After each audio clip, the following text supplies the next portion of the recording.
నిన్న మొన్న ఒక విషయం ఇటు బీఆర్ఎస్ పార్టీ కాంగ్రెస్ పార్టీ ఒక విషయం మీద మాట్లాడుకుంటున్నాయి.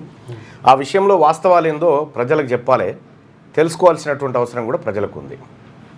రెండో విషయం ఇటు పెడితే హైకోర్టులో పిటిషన్ పడ్డది, అసలు ఎన్నికలు అవుతాయా, ఈ రిజర్వేషన్లు ఉంటాయా, మళ్ళా మారుతాయా అనే సందిగ్ధం ఒకవైపు నడుస్తూ ఉంది. రాష్ట్ర ప్రభుత్వం ఎన్నికల నిర్వహణ కోసం బడ్జెట్లు రిలీజ్ చేస్తూ ఉంది.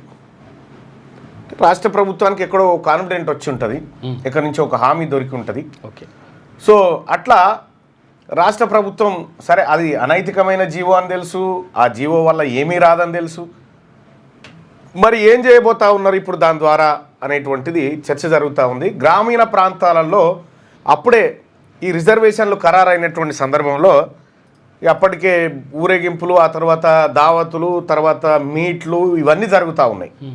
అభ్యర్థి ఎవరు, వాళ్ళెవరు, వీళ్ళెవరు అని చెప్పి జరుగుతూ ఉన్నాయి. కానీ ఒకటైతే నేను సూచన చేస్తూ ఉన్నా, ఎన్నికలు నిజంగా చట్టపరంగా రిజర్వేషన్లతో జరగాలంటే హైకోర్టు ఆమోదం తప్పనిసరి. హైకోర్టు మళ్ళీ దీన్ని వాయిదా వేసిందంటే ఎన్నికలు జరుగుతాయి. మరి కాబట్టి తొందరపడి చేతులున్నదంతా ఖర్చు పెట్టుకొని ఆగమయ్యారు. ఎందుకంటే గతంలో సర్పంచుల పరిస్థితి చూసినాం, ఆత్మహత్యలు చేసుకొని చచ్చిపోయిన పరిస్థితులు చూసినాం. ఇక ఎంపీటీసీ అయితే ఉత్సవ విగ్రహమే, పెద్ద ఏముండదు అందులో. నామకే వాస్తే ఎప్పుడన్నా జనరల్ బాడీ మీటింగ్ అయితే పోవుడు వచ్చుడు, అంతకంటే ఎక్కువేం లేదు. తొందరపడి అడగోలుగా ఖర్చు చేసుకొని తీరా రిజర్వేషన్లు ఆగమైన తర్వాత మళ్ళీ ఈ రిజర్వేషన్లు ఆగమైన తర్వాత చేయి కాల్చుకునేరు. అందుకోసమే జాగ్రత్తగా ఉండమని చెప్పి చెప్తా ఉన్నాను. ఇక రిజర్వేషన్లకు సంబంధించి 8వ తారీఖు ఉంది. 8వ తారీఖు కోర్టు ఏం చెప్తుందో చూసి 9వ తారీఖు నాడు ఎలక్షన్ నోటిఫికేషన్ ఉంటుందనే మాట వాళ్ళు చెప్పారు. వాళ్ళదేం పోయింది, నోటిఫికేషన్ ఇచ్చినట్టే అనిపిస్తుంది, కానీ ఆడ కోర్టులో పెండింగ్ ఉంది. ఇప్పుడు కోర్టు దయా, కోర్టులో జడ్జిలు మహాశయులు వాళ్ళు ఏమన్నా చూసి చూడనట్టు వదిలేస్తూ ఉంటుంది. అంతే. లేకపోతే మాత్రం ఒకవేళ ఈడ వదిలేసిరనుకో ఈ బీహార్లో ఇతర చోట్ల కూడా ఇంపాక్ట్ పడుతుంది. అంత ఈజీగా ఈ హార్డిల్ నుంచి బయటపడే పరిస్థితి అయితే కనిపిస్తలేదు. ఒకవేళ బయటపడినా నోటిఫికేషన్ వచ్చింది కాబట్టి, నోటిఫికేషన్ ఆపిన దాఖలాలు చాలా తక్కువ ఉన్నాయి కాబట్టి మీరు కొనసాగించవచ్చు అని చెప్పినా చెప్పొచ్చు. కాబట్టి ఎవరైతే పోటీలో బరిలో ఉండాలనుకుంటారో వాళ్ళందరూ కూడా తస్మాత్ జాగ్రత్త. ఎన్నికల కంటే ముందే మీ జేబులు లూటీ చేసే కార్యక్రమం ఇప్పుడు నడుస్తూ ఉంది, జాగ్రత్తగా ఉండండి. ఇదొక అంశం.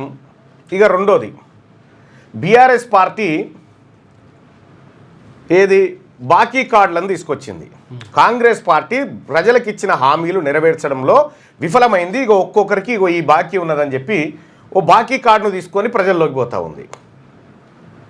సేమ్ ఇక వీళ్ళు కూడా కాంగ్రెస్ పార్టీ వాళ్ళు కూడా వీళ్ళు బాకీ ఉన్నది ఇదని చెప్తా ఉన్నారు. వీళ్ళ ఇంట్లోకి ఏమేమి తీసుకొచ్చి పెట్టలే, వాళ్ళ అమ్మమ్మ వాళ్ళ ఇంట్లోకి ఏమేమి తీసుకొచ్చి పెట్టలే. ఇదంతా జనం సొమ్మే. జనం సొమ్ము అప్పనంగా కరగనాకినటువంటి ఇరుపక్షాలు ఇద్దరు, వాళ్ళు కరగనాకి ఉన్నారు, వీళ్ళు నాకుతున్నారు గంతే. మొత్తం సొమ్మును దిగమింగడానికి జస్ట్ జూబ్లీ హిల్స్ ఉప ఎన్నిక కోసం ఒక డ్రామా కట్టిరు అనుకోరాదు. జస్ట్ జూబ్లీ హిల్స్ ఉప ఎన్నిక కోసమే, లోకల్ బాడీ ఉప ఎన్నికల కోసం కూడా వాడుతూ ఉన్నారు దీన్ని. అసలు బీఆర్ఎస్ పార్టీ తెలంగాణ రాష్ట్రం ఏర్పడ్డటువంటి 2014 జూన్ 2 నుంచి వాళ్ళ చేతికి అధికారం అప్పచెప్పే నాటికి తెలంగాణ రాష్ట్ర ప్రజల పరిస్థితి ఎట్లా ఉండే, కాంగ్రెస్ పార్టీ 2023 డిసెంబర్ 7 నాటికి అధికారాన్ని బీఆర్ఎస్ పార్టీ నుంచి తీసుకున్న నాటికి ఏ విధంగా ఉండే, కాంగ్రెస్ పార్టీ అధికారంలోకి వచ్చిన తర్వాత ఏం మార్పు జరిగింది, ఈ లెక్కలు తెలిస్తే మనకు పక్కగా అర్థమవుతుంది. దీనికోసం కంట్రోలర్ అండ్ ఆడిటర్ జనరల్కి సంబంధించినటువంటి నివేదిక, కాగ్ రిపోర్ట్ అంటారు దాన్ని.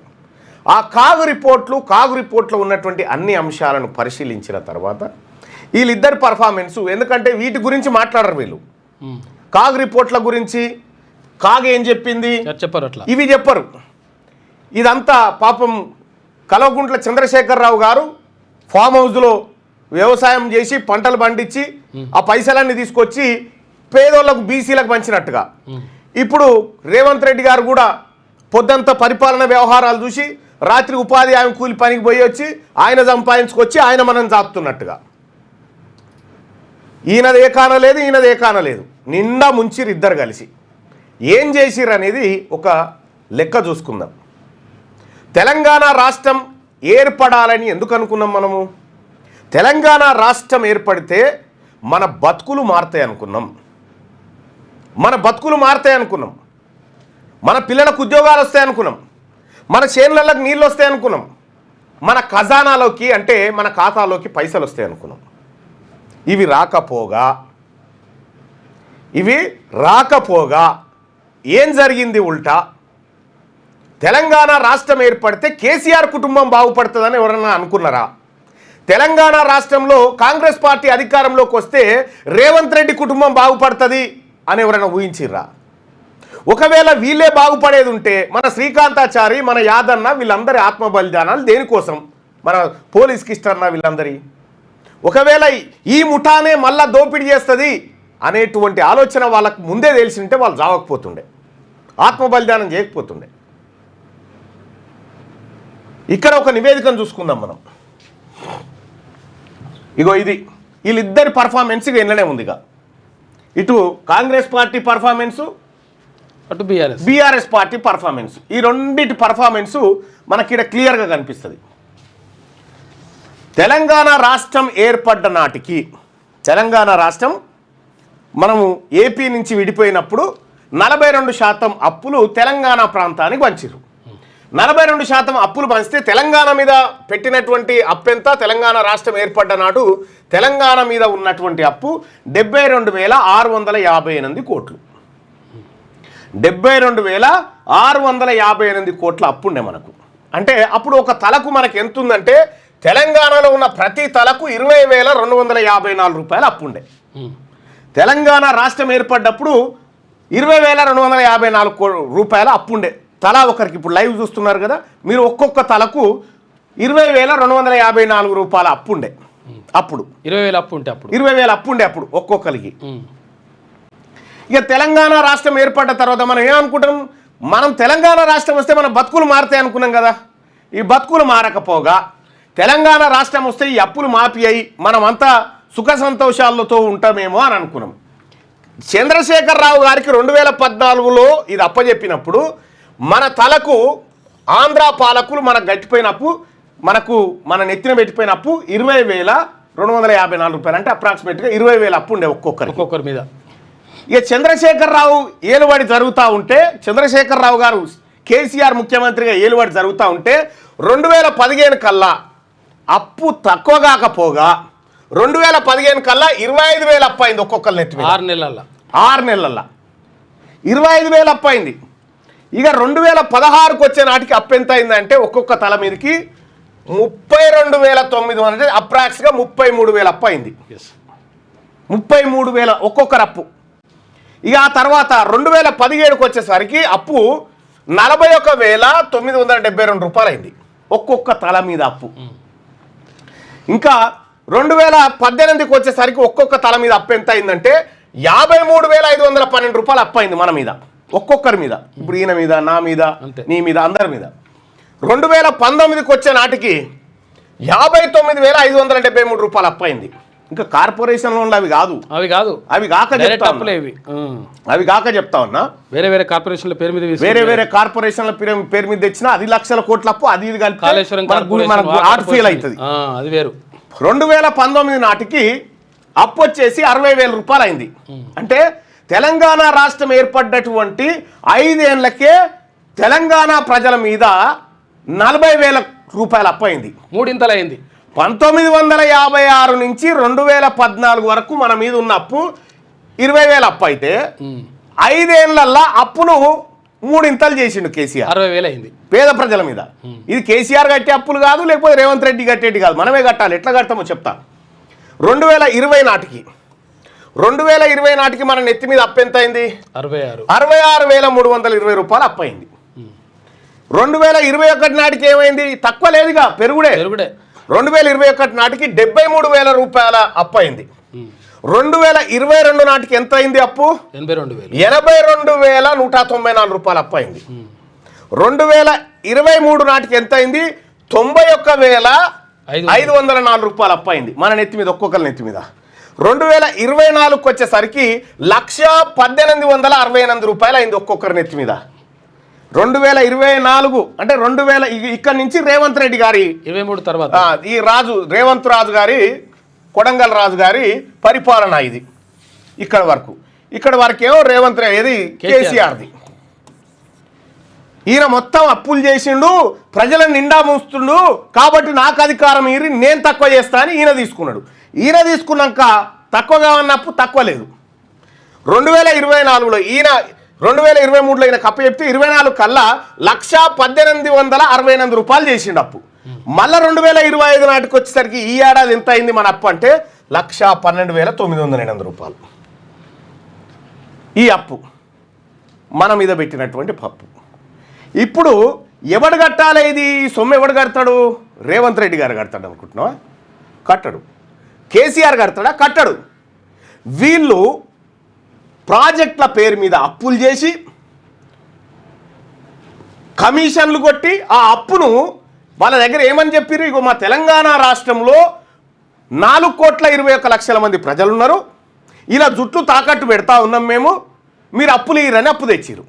మనకు తెలియకుండానే మన జుట్లు తాకట్టు పెట్టిరు. ఇప్పుడు మనం కట్టాలి. ఎట్లా కడతాం మళ్ళీ అంటే, పెట్రోల్ ఎంత వస్తుంది మనకు లీటరు?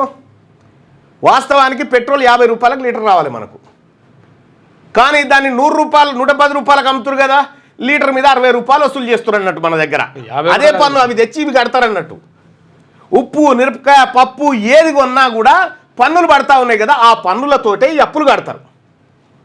ఆ పన్నులతోటే ఈయన బాకీ ఉన్న కార్డు తీసుకుపోయి ఆయనకి ఇస్తుండు, ఆయన బాకీ ఉన్న కార్డు తీసుకుపోయి ఈయనకి ఇస్తా ఉండు. ఇద్దరిది దొంగ నాటకం. వీళ్ళిద్దరు కలిసి తెలంగాణలో ఆర్థిక వ్యవస్థను చిన్నాభిన్నం చేసిరని కంట్రోలర్ అండ్ ఆడిటర్ జనరల్ నివేదికలు చెప్తా ఉన్నాయి. ఇది నా సొంత కవిత్వం కూడా కాదు, కాగ్ నివేదిక ఆధారంగా చెప్తా ఉన్నాయి ఇవన్నీ.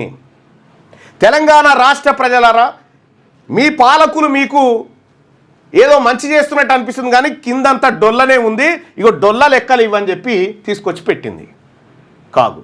మరి ఇప్పుడు దీన్ని బట్టి నేను అడుగుతా ఉన్న మహేష్ కుమార్ గౌడ్ గారిని, మీ ప్రభుత్వం వచ్చిన తర్వాత మీరు చేసిన అప్పులు, నేను అడుగుతా ఉన్న కేసీఆర్ గారిని, మీ ప్రభుత్వం ఉన్నప్పుడు మీరు చేసిన అప్పులు, ఈ అప్పులకు జమనాత్ మీరు ఉంటారా? ఈ అప్పులకు జమనాత్ మీరే ఉంటారా? మీ కుటుంబాలు ఉంటాయా? కట్టకపోతే మేమే కడతామని, కట్టకపోతే ప్రజలు తాను వెళ్ళకపోతే మేము కడతామని మీరు జమనాత్ ఉంటారా? ఒకవేళ వెళ్ళకపోతే మా ఆస్తులు అమ్మి కడతామని రాసిస్తారా? మాకేం సంబంధమా అని ఎక్కడో అక్కడ వెళ్ళిపోతాడు. ఒక్క కాళేశ్వరం ప్రాజెక్టే 79% అంచనాలు పెంచిరు, 0 లాభం. అవును, నీళ్లు ఎక్కువ ఏం జరగలేదు, 0 లాభం. అవును, అంటే ఈ 79% నిధులు అప్పనంగా మింగేసిరు అన్నట్టు. అప్పనంగా 79% నిధులు. ఇగో ఇట్లా మొత్తం తెలంగాణ ఆర్థిక వ్యవస్థని చిన్నాభిన్నం చేసినటువంటి కాంగ్రెస్ పార్టీ, ఇటు బీఆర్ఎస్ పార్టీ, ఈ రెండు ఇప్పుడు ఎన్నికల కోసం డ్రామాలు, నాటకాలు ఆడుతూ ఉన్నాయి. ఎవడు కడతాడు ఇందులో? ఈ తెలంగాణ రాష్ట్రంలో 62% బీసీలు ఉంటారు. ఈ 62% ఉన్నటువంటి బీసీల నెత్తి మీద 62%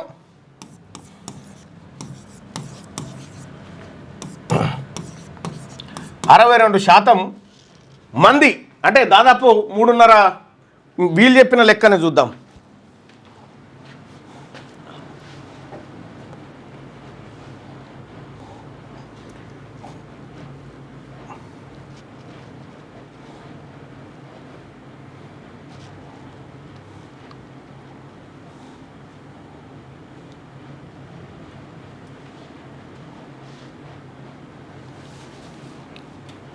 దాదాపు ఇంకో ఎంత అంటే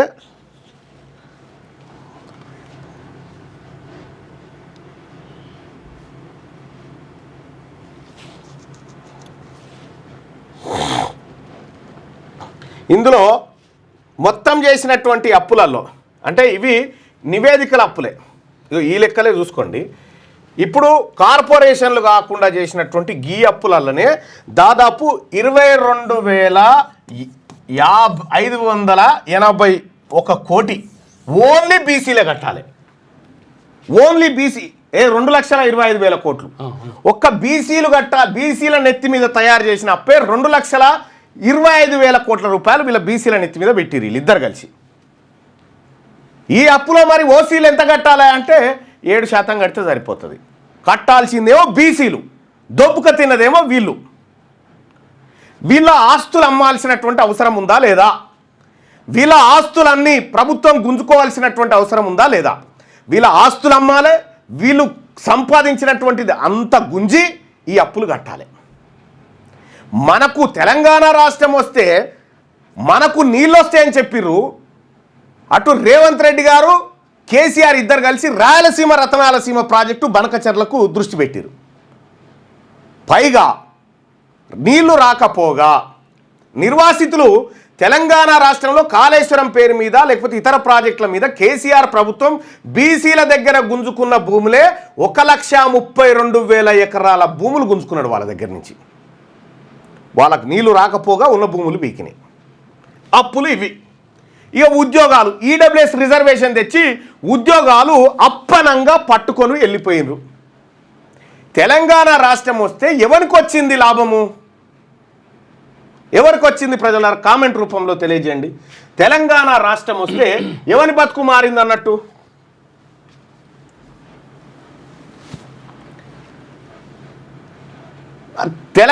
ముగ్గురు పిల్లల నిబంధన ఎత్తేయమంటే ఎత్తేయడట. ఎందుకంటే అది ఎత్తేస్తే బీసీలు, ఎస్సీలు, ఎస్టీలు, మైనారిటీలు ఎక్కువ మంది పోటీ చేస్తారుగా. వాళ్ళకు అసలు రాజకీయంగా అవకాశమే లేకుండా చేయాలనేది రేవంత్ రెడ్డి కుట్ర.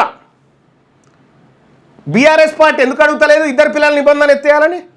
ఎందుకు అడుగుతలేదు? బీజేపీ ఎందుకు అడుగుతలేదు? ఎందుకంటే ఈ 3 అగ్రవర్ణ పార్టీలే కాబట్టి వీళ్ళు అడుగుతలేరు. వీళ్ళకి లేదు ఆ బాధ. నేనే కదా అసెంబ్లీలో మాట్లాడింది. ఇగో చూడరు వీడియో.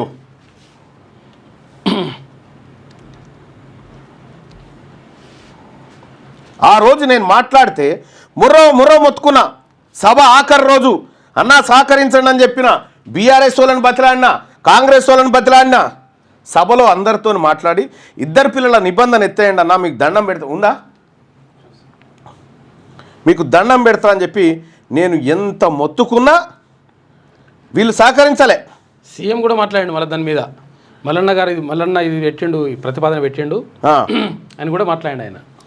ఆయన మాట్లాడిండు. అప్పటి మందం తాత్కాలికంగా అని చెవులు ఊపిండి అవతల పడ్డాడు. దాన్ని తీసుకొచ్చిన కేసీఆరే, అది ఏది చంద్రబాబే దాన్ని ఎత్తేసిండు ఏపీలో. ఈ రకంగా ప్రజల్ని మభ్యపెట్టి మోసం చేస్తున్నటువంటి ఈ పాలకులు ఎవరైతే ఉన్నారో ఈ పాలకులు వీళ్ళు మన మంచిని కోరే పాలకులు కాదు. ఇది మనకు స్పష్టంగా అర్థమవుతా ఉంది. క్లోజ్ అన్నది ఇంకో మైక్ వీడియో అన్నిట్లే ఉన్నాయా? ఇద్దరు పిల్లల నిబంధన ఏదైతే పెట్టుకున్నామో సార్ కేవలం మన రాష్ట్రం పెండింగ్ లో ఉంది. దయచేసి తమరి ద్వారా ఈ రాష్ట్ర ప్రభుత్వాన్ని రిక్వెస్ట్ ద్వారా కన్సిడర్ చేయాల్సిందిగా కోరుతా ఉన్నాం సార్. వాళ్ళకేం లేదు బీసీల విషయంలో సార్. కొద్దిగా నేను రిక్వెస్ట్ చేస్తా ఉన్నా బీఆర్ఎస్ పార్టీని, అన్న ఇది మనది, మా బీసీలకు సంబంధించినటువంటి అంశం. మీరు దయచేసి ఇద్దరు పిల్లల నిబంధన ఎత్తేయమనండి అన్న. ఇద్దరు పిల్లల నిబంధన ఎత్తేయడానికి మీరు మద్దతు చేయాల్సిందిగా కోరుతాం. ఆ ఇద్దరు పిల్లల నిబంధన ఎత్తేయడానికి ఇప్పుడు రాష్ట్ర ప్రభుత్వం ప్రకటన చేయమని డిమాండ్ చేయండి అన్న. డిమాండ్ చేయండి అన్న. రాష్ట్ర ప్రభుత్వం ఇది ఎత్తేయమని డిమాండ్ చేయండి అన్న. సార్ లోకల్ బాడీ ఎన్నికలు వస్తున్నాయి, ఇద్దరు పిల్లల నిబంధన ఎత్తేయాలి సార్. బీసీలకు, ఎస్సీలకు, ఎస్టీలకు అవకాశాలు పెరుగుతాయి. తమ ద్వారా తెలియజేస్తా ఉన్నాను సార్. Thank you. నేను పిట్టేరిసినట్టు అరుస్తూ ఉంటే అక్కడ బీఆర్ఎస్ పార్టీ సభను గందరగోళపరిచి సభను డిస్టర్బ్ చేసి కనీసం ఇద్దరు పిల్లల నిబంధన ఎత్తేయాలన్న నా డిమాండ్ కూడా వాళ్ళు మద్దతు పలకలేదు. ఇటు కాంగ్రెస్ పార్టీని వాళ్ళని ముఖ్యమంత్రి అదే సభలో హామీ ఇచ్చిండు. ఆ హామీ బయట కూడా మీరు ఒకసారి చూడండి. ఇగో అదే విధంగా తీన్మార్ మల్లన్న గారు ఒక సూచన చేసింది, నాకు కూడా బాగానే అనిపించింది. చర్చ కోసం పెడతారు, ఇంకా నిర్ణయం తీసుకోలేదు. మళ్ళీ నిర్ణయం తీసుకున్నారని పొలిటికల్ కాంట్రవర్సీ చేయకండి. లోకల్ బాడీస్ ఎన్నికలలో ఒక నిబంధన ఉంది ఇద్దరు పిల్లలని. ఇప్పుడు మన జనాభా తగ్గితే వచ్చిన సమస్యలు మనం చూస్తున్నాం. ఒకప్పుడు ఫ్యామిలీ ప్లానింగ్ ఇంప్లిమెంట్ చేయడానికి ఇద్దరు పిల్లల నిబంధన పెట్టి, ఈ ఇద్దరు పిల్లల నిబంధన తొలగిస్తే బాగుంటుందని ఒక చర్చ జరుగుతుంది.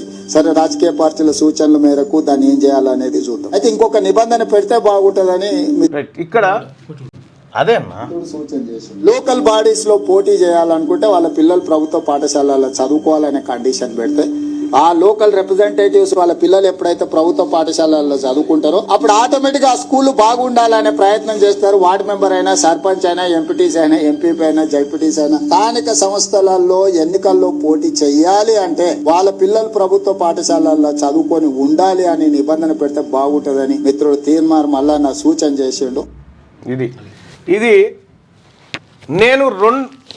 నేను సభలో ప్రభుత్వాన్ని పదే పదే ప్రభుత్వం నుంచి ప్రకటన తెప్పించడానికి ప్రయత్నం చేసిన. ముఖ్యమంత్రి గారు పరిశీలిస్తామని చెప్పిండు, అటే పోయిండిగా. ఆ తర్వాత సభ మొన్న చివరి రోజు జరుగుతూ ఉంటే వీళ్ళు గందరగోళం సృష్టించి అసలు ఆ అంశాన్ని ప్రభుత్వం మెడకు చుట్టకుండా అడ్డుకున్నది బీఆర్ఎస్ పార్టీ. వీళ్ళకి కావాల్సింది కేవలం వాళ్ళ ప్రయోజనాలు మాత్రమే, ప్రజల ప్రయోజనాలు, మన బతుకులను మార్చడానికి ఏ ఒక్కరికి కూడా చిత్తశుద్ధి ఉన్నట్టుగా కనిపిస్తలేదు. అందుకోసమే ప్రజలారా, అందుకోసమే మన బతుకులు మారాలంటే మన రాజకీయ పార్టీ ఉండాలి. మన బతుకులు మారాలంటే మనకు సపరేట్ రాజకీయ పార్టీ ఉండాలనే తెలంగాణ రాజ్యాధికార పార్టీ అనేది తీసుకురావడం జరిగింది. ఈ తెలంగాణ రాజ్యాధికార పార్టీకి సంబంధించినటువంటి వెబ్సైట్ చాలామంది మిత్రులు ఇది ఏడుంది డైరెక్ట్ ఇదో ఇక్కడ ఈ జైనింగ్ ఆన్లైన్లో చాలామంది మిత్రులు తెలుగులో పెట్టండి అన్న, కొద్దిగా ఇబ్బంది అవుతుంది అని అంటా ఉన్నారు.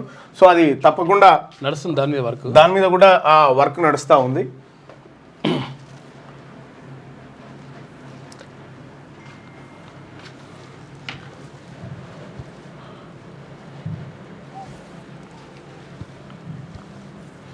మీకు ఏ ఇబ్బంది ఉన్నా ఇందులో చూసుకోవచ్చు. తెలుగులో కూడా డెవలప్ అవుతూ ఉంది. కొద్దిగా ఎవరికైనా ఇబ్బంది ఉంటే క్షమించండి ఆ విషయంలో. ఇది తెలంగాణ రాజ్యాధికార పార్టీలో మీరు చేరడం కోసం మీ ఫుల్ నేము, ఫాదర్ నేము, మీరు male or female, me date of birth, me village, me assembly constituency, me mandal, me district, me state, me pin code number, me mobile number just ఇట్లా కొడితే మీకు ఇందులో మెంబర్షిప్ కార్డు ఇక్కడ photo upload చేసుకుంటే ఇక్కడ photo upload చేయండి. ఈ photo upload చేసి జనరేట్ మెంబర్ కార్డ్ అంటే మీ కార్డు మీకు వస్తుంది. ఈ లింకు కావాలంటే మీకు ఆ లింకు కావాలి, మీ డైరెక్ట్ మీ ఫోన్లో మీ లింకు కావాలంటే 98666524 ఈ నెంబర్కు మీరు వాట్సాప్లో మిస్డ్ కాల్ ఇవ్వండి. వాట్సాప్లో మిస్డ్ కాల్ ఇస్తే మీకు ఆ లింక్ వస్తుంది. అందులో ఆ డీటెయిల్స్ ఫిలప్ చేస్తే ఆ లింక్ వస్తుంది. ఆ లింక్ వచ్చినప్పుడు ఆ లింక్ను మీరు ఫిలప్ చేసేసి జస్ట్ జనరేట్ కార్డ్ అని కొడితే వచ్చేస్తుంది సింపుల్గా. ఇక మీరు మన తెలంగాణ రాజ్యాధికార పార్టీ వాట్సాప్ గ్రూప్లో చేరాలనుకుంటే ఇగో తెలంగాణ రాజ్యాధికార పార్టీ .in మీరు మిస్డ్ కాల్ చేస్తే ఈ వాట్సాప్ లింక్ కూడా వస్తుంది. ఇక్కడ జస్ట్ ఇగో దీని మీద క్లిక్ చేస్తే మన వాట్సాప్ ఛానల్ వస్తుంది, జాయిన్ కావచ్చు. ఇక మీరు మన ఇన్స్టాను ఫాలో కావచ్చు, మన యూట్యూబ్ని ఫాలో కావచ్చు, మన ట్విట్టర్ని కూడా ఫాలో కావచ్చు. ఇది అఫీషియల్. సో ప్రజలారా, మన బతుకులు మారాలంటే ఏమీ లేదు, నిజాయితీ పరులైనటువంటి బీసీలు అధికారంలోకి రావాలి. తెలంగాణ రాష్ట్ర ప్రజలారా, మీ అందరికి చెప్తా ఉన్నా, మీ అందరికి హామీ ఇస్తా ఉన్నా, ఈ తెలంగాణలో ఆర్థిక దోపిడీకి పాల్పడ్డ వర్గాలు ఏవైతే ఉన్నాయో, పేద ప్రజల నెత్తి మీద అప్పులు పెట్టినటువంటి వర్గాలు, దోపిడీ వర్గాలు ఏవైతే ఉన్నాయో, ఈ దోపిడీ వర్గాల ముక్కుతాడేసి వాళ్ళు దొంగతనంగా సంపాదించిన సంపదంతా తీసుకొచ్చి ప్రభుత్వ ఖజానాలో జమ చేసి తీరాల్సిందే. వీళ్ళు చేసే ప్రతి అప్పుకు వీళ్ళే జమనాథ్ ఉండాలి. కాబట్టి ఆ పని తెలంగాణ రాజ్యాధికార పార్టీ చేస్తుంది. ఇలా బీసీల నెత్తి మీద 2.5 లక్షల కోట్ల రూపాయల అప్పులు వీళ్ళు జమ చేసి పెట్టారు కదా. రేపటి బీసీ రాజ్యాధికార పార్టీ అధికారంలోకి వచ్చిన తర్వాత మొదటి బడ్జెట్లోనే 1,00,000 కోట్ల రూపాయలు బీసీల కోసం కేటాయించబోతుంది తెలంగాణ రాజ్యాధికార పార్టీ. ఇది ఆత్మగౌరవం కోసం, మా భూములు, మా బలిదానాలు, మా ఆత్మగౌరవాలు వీటన్నిటిని దెబ్బగొట్టి ఇలా మీరు గద్దెనేయకుండా మళ్ళీ మాకు ఈయన ఇది చేయలేదు, ఆయన అది చేయలేదు, ఇద్దరు దొంగలే కదా. ఇక భారతీయ జనతా పార్టీది అయితే ఆదాయం వ్యయం 2 0, రాజ్యపూజ్యం 0, అవమానం 0. ఇంకా వాళ్ళు లేచే పరిస్థితులు లేరు. ఇప్పుడు తెలంగాణ రాష్ట్రంలో మెజారిటీ ప్రజలకు మంచి జరగాలి, ఇదే తెలంగాణ రాజ్యాధికార పార్టీ ఆకాంక్ష. ఈడబ్ల్యూఎస్ కోటా 10% ఉండడానికి వీల్లేదు. బీసీల రిజర్వేషన్ 42 మీరు బిచ్చం వేస్తే మేము బిచ్చగాల లెక్క తీసుకుంటాం. బరాబర్ 62 తీసుకుంటాం. అది రేపటి తెలంగాణ రాజ్యాధికార పార్టీ ప్రభుత్వంతోనే సాధ్యమవుతుంది. దయచేసి ప్రజలారా మన పార్టీలో మన ఆత్మగౌరవం నిలుపుకునే విధంగా నిలబడండి.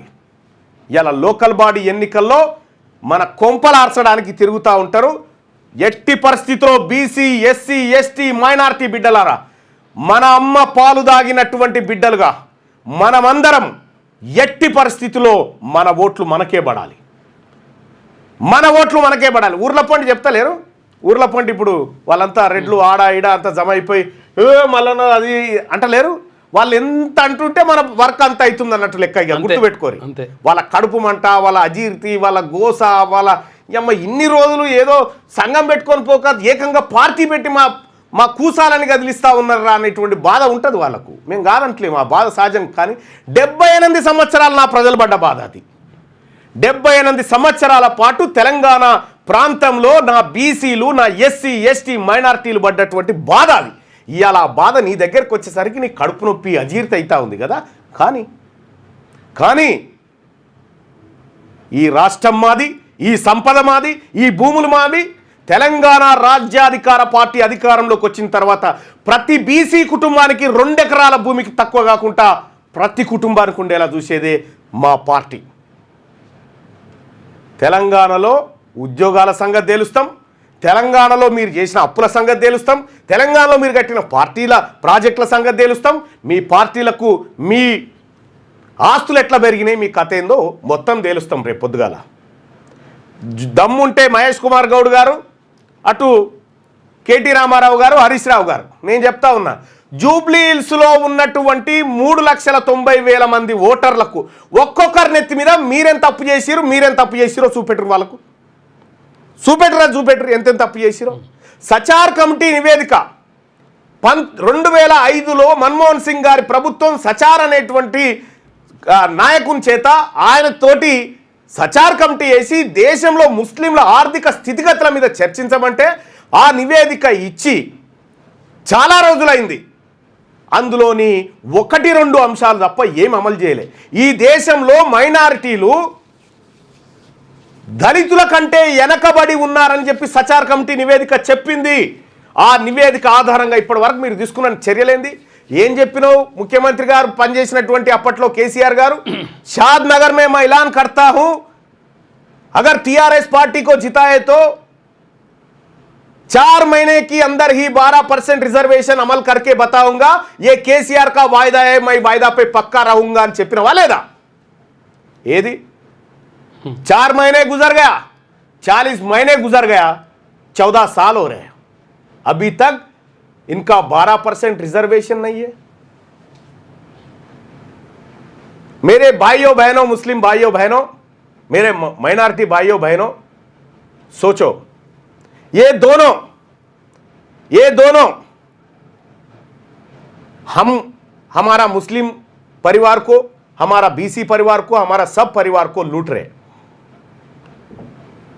इनका कार्रवाई खत्म करना हमारा जिम्मेदारी है।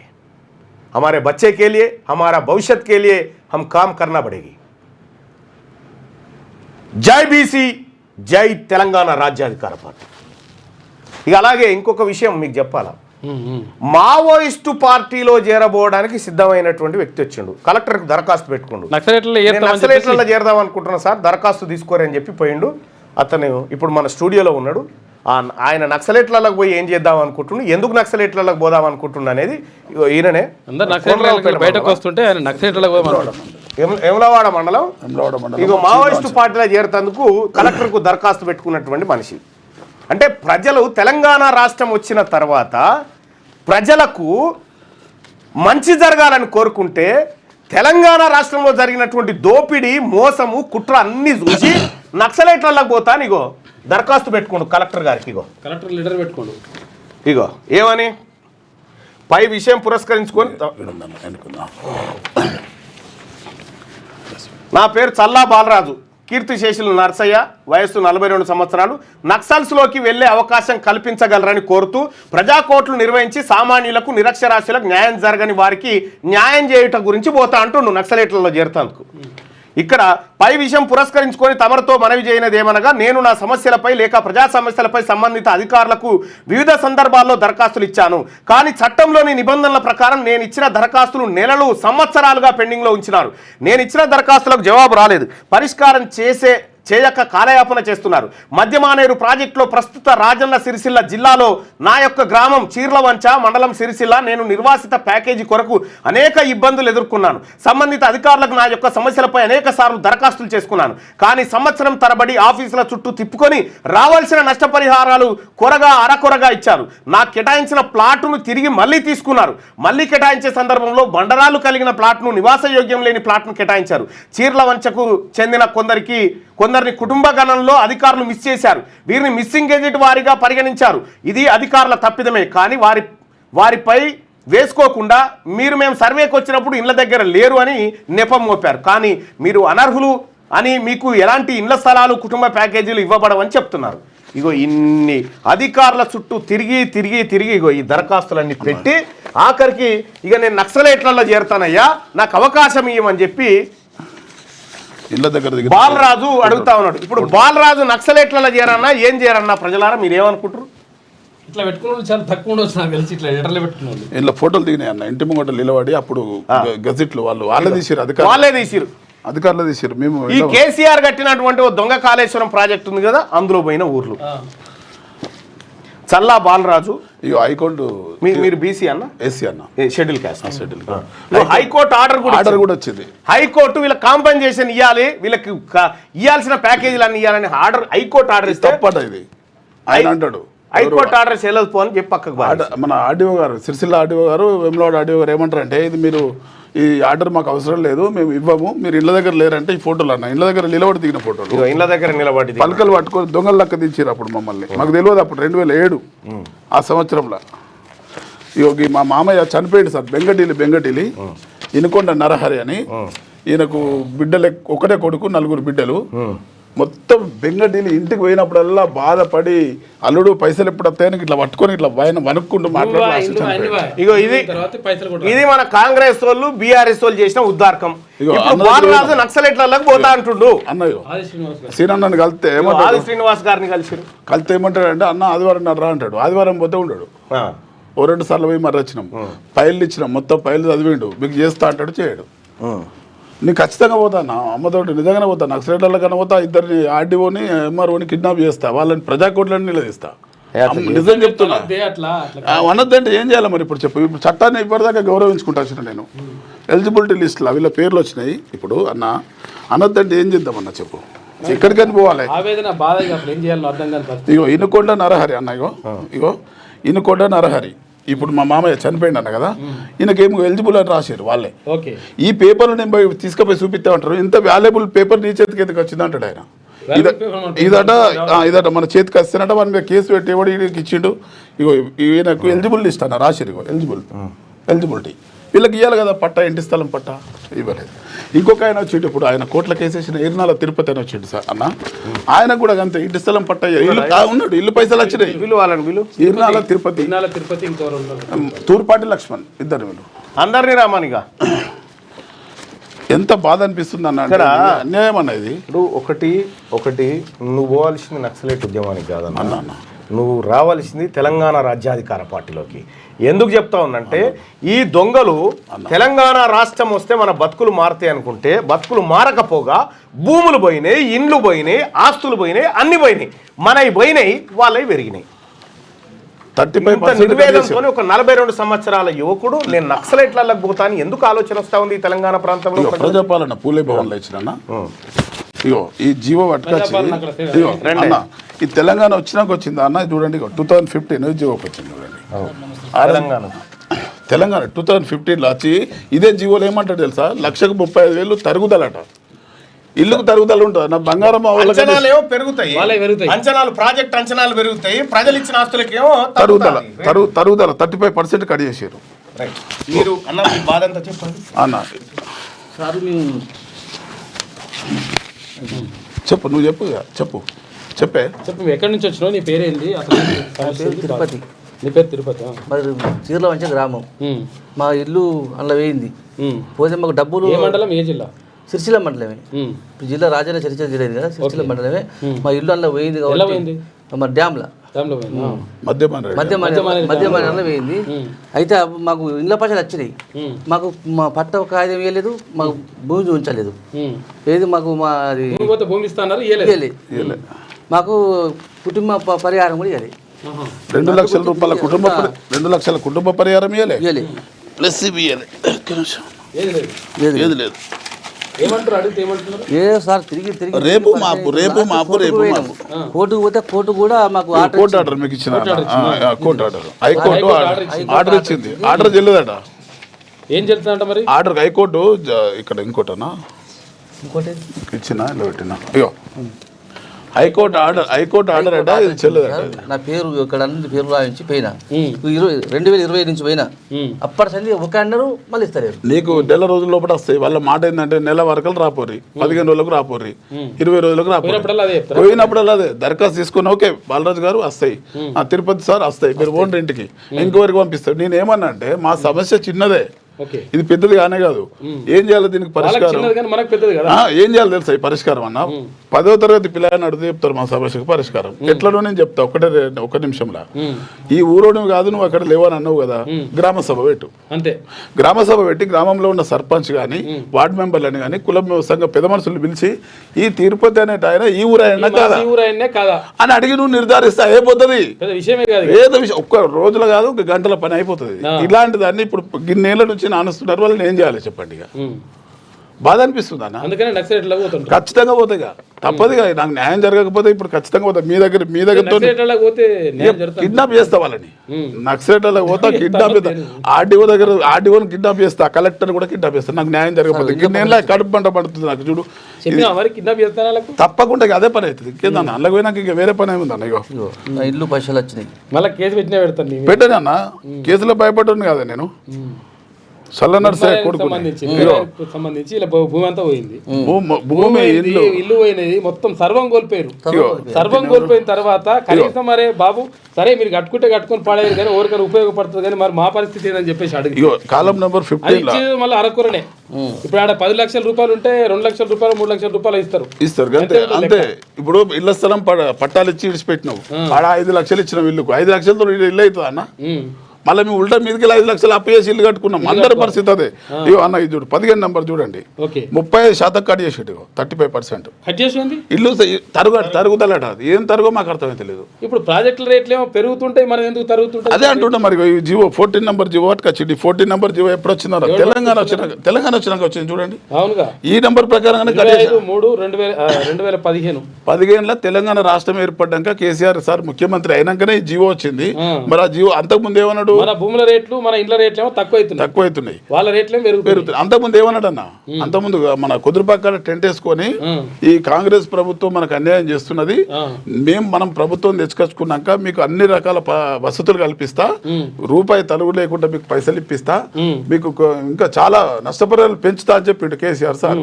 అందరం నమ్మినాం, ఆయన చెప్పినట్టు విన్నాం, సోవులు ఊపిన వినోద్దులు. కానీ ఇప్పుడు మధ్యలో కూడా మేము కేటీఆర్ సార్ని కూడా కలిసినాం. ఆయన కూడా ఏమంటాడు తెలుసా, ఎమ్మెల్యే ఆయననేమో. ఆయననే ఇప్పుడు ఆది శ్రీనివాస్ సార్ అండి. ఇప్పుడు ప్రజెక్ట్ మాది మండలి మారింది మళ్ళీ. ఓకే ఓకే, ఈ మండలి అక్కడ పోయినా అటు పోయినాక మేము ఇటు వేములవాడ పోయిందా? వేములవాడ అర్బన్ పోయింది మాది. అర్బన్ పోయిందా? మాకు గోస చెప్తా, ఫస్ట్ సిరిసిల్ల మండలం, తర్వాత జిల్లాలో ఏర్పడ్డాక తంగలపల్లి మండలం, తర్వాత ఇప్పుడు నియోజకవర్గాలు సెట్ చేసినాక వేములవాడ మండలం. లాస్ట్ కోసం ఊరేళ్ళు ఎప్పుడు పోయింది? మొత్తం పోయింది కథం. ఊరు పోయింది, అన్ని పోయినాయి అన్న. ఒక్కొక్క ఇంటికి వస్తే కదిలిస్తే కన్నీళ్ళే ఉన్నాయి మాకు. మాకు సుఖం లేదన్న, పరిస్థితి ఘోరంగా ఉన్నది. ఇక ఆ బాధ చూడలేక ఈ 35% కట్ చేసుడేంది. రెండవది ఈ అర్హులైన వీళ్లకు ఇంటి స్థలం పట్టాలి, ఇవ్వకపోతే దానికి ఒక ఫోటోలు చూడండి, వీళ్ళ ఇంటి ముంగట దిగిన ఫోటోలు. ఇది అని అబద్ధం ఉంటుందా? ఇదంతా అన్యాయం అన్నా. ఏం చేసుడు అవి ఇంకా వీళ్ళే కూడా ఉన్నాయి అన్న. వీళ్ళే చూపిస్తా. చిన్న పిల్లలు పట్టుకొని వాళ్ళు ఇంత కైకిలొక్కులు చేసుకొని బతికేటోళ్ళన్నా ఈ పైసలు వస్తే ఇంత 10 రూపాయలు వస్తే దేనికన్నా ఖర్చులకు, ఆడపిల్లల పెళ్లిలకు దేనికి ఉపయోగపడతాయని మేము. ఎప్పుడైనా కానీ ప్రభుత్వ అధికారులు కానీ లేకపోతే ప్రభుత్వంలో ఉన్నటువంటి ఎవరైతే ఎమ్మెల్యేలు కానీ లేకపోతే ప్రజాప్రతినిధులు కానీ నిజంగా ఒకవేళ ఎవరైతే బాధితులు ఉంటారో వాళ్ళకి అన్యాయానికి గురవుతారో వాళ్ళకి న్యాయం చేయకపోతే ఇటువంటి ఆలోచనలు వస్తాయి. అటువంటి ఆలోచన రాకుండా చూసుకోవాల్సినటువంటి బాధ్యత మీ పైన ఉంటుంది. ఇప్పుడు నేను లేకపోతే మీ పని చేస్తారు. ఇప్పుడు ఒకవేళ ఆయన పోయి ఏమైనా అయింది అనుకో, పరిస్థితి ఏంది? ఖచ్చితంగా ఇంటికాడ చెప్పిన అందరికి చెప్పిన ఇన్సూరెన్స్ కట్టిన, ₹1,00,00,000 ఇన్సూరెన్స్ కట్టిన.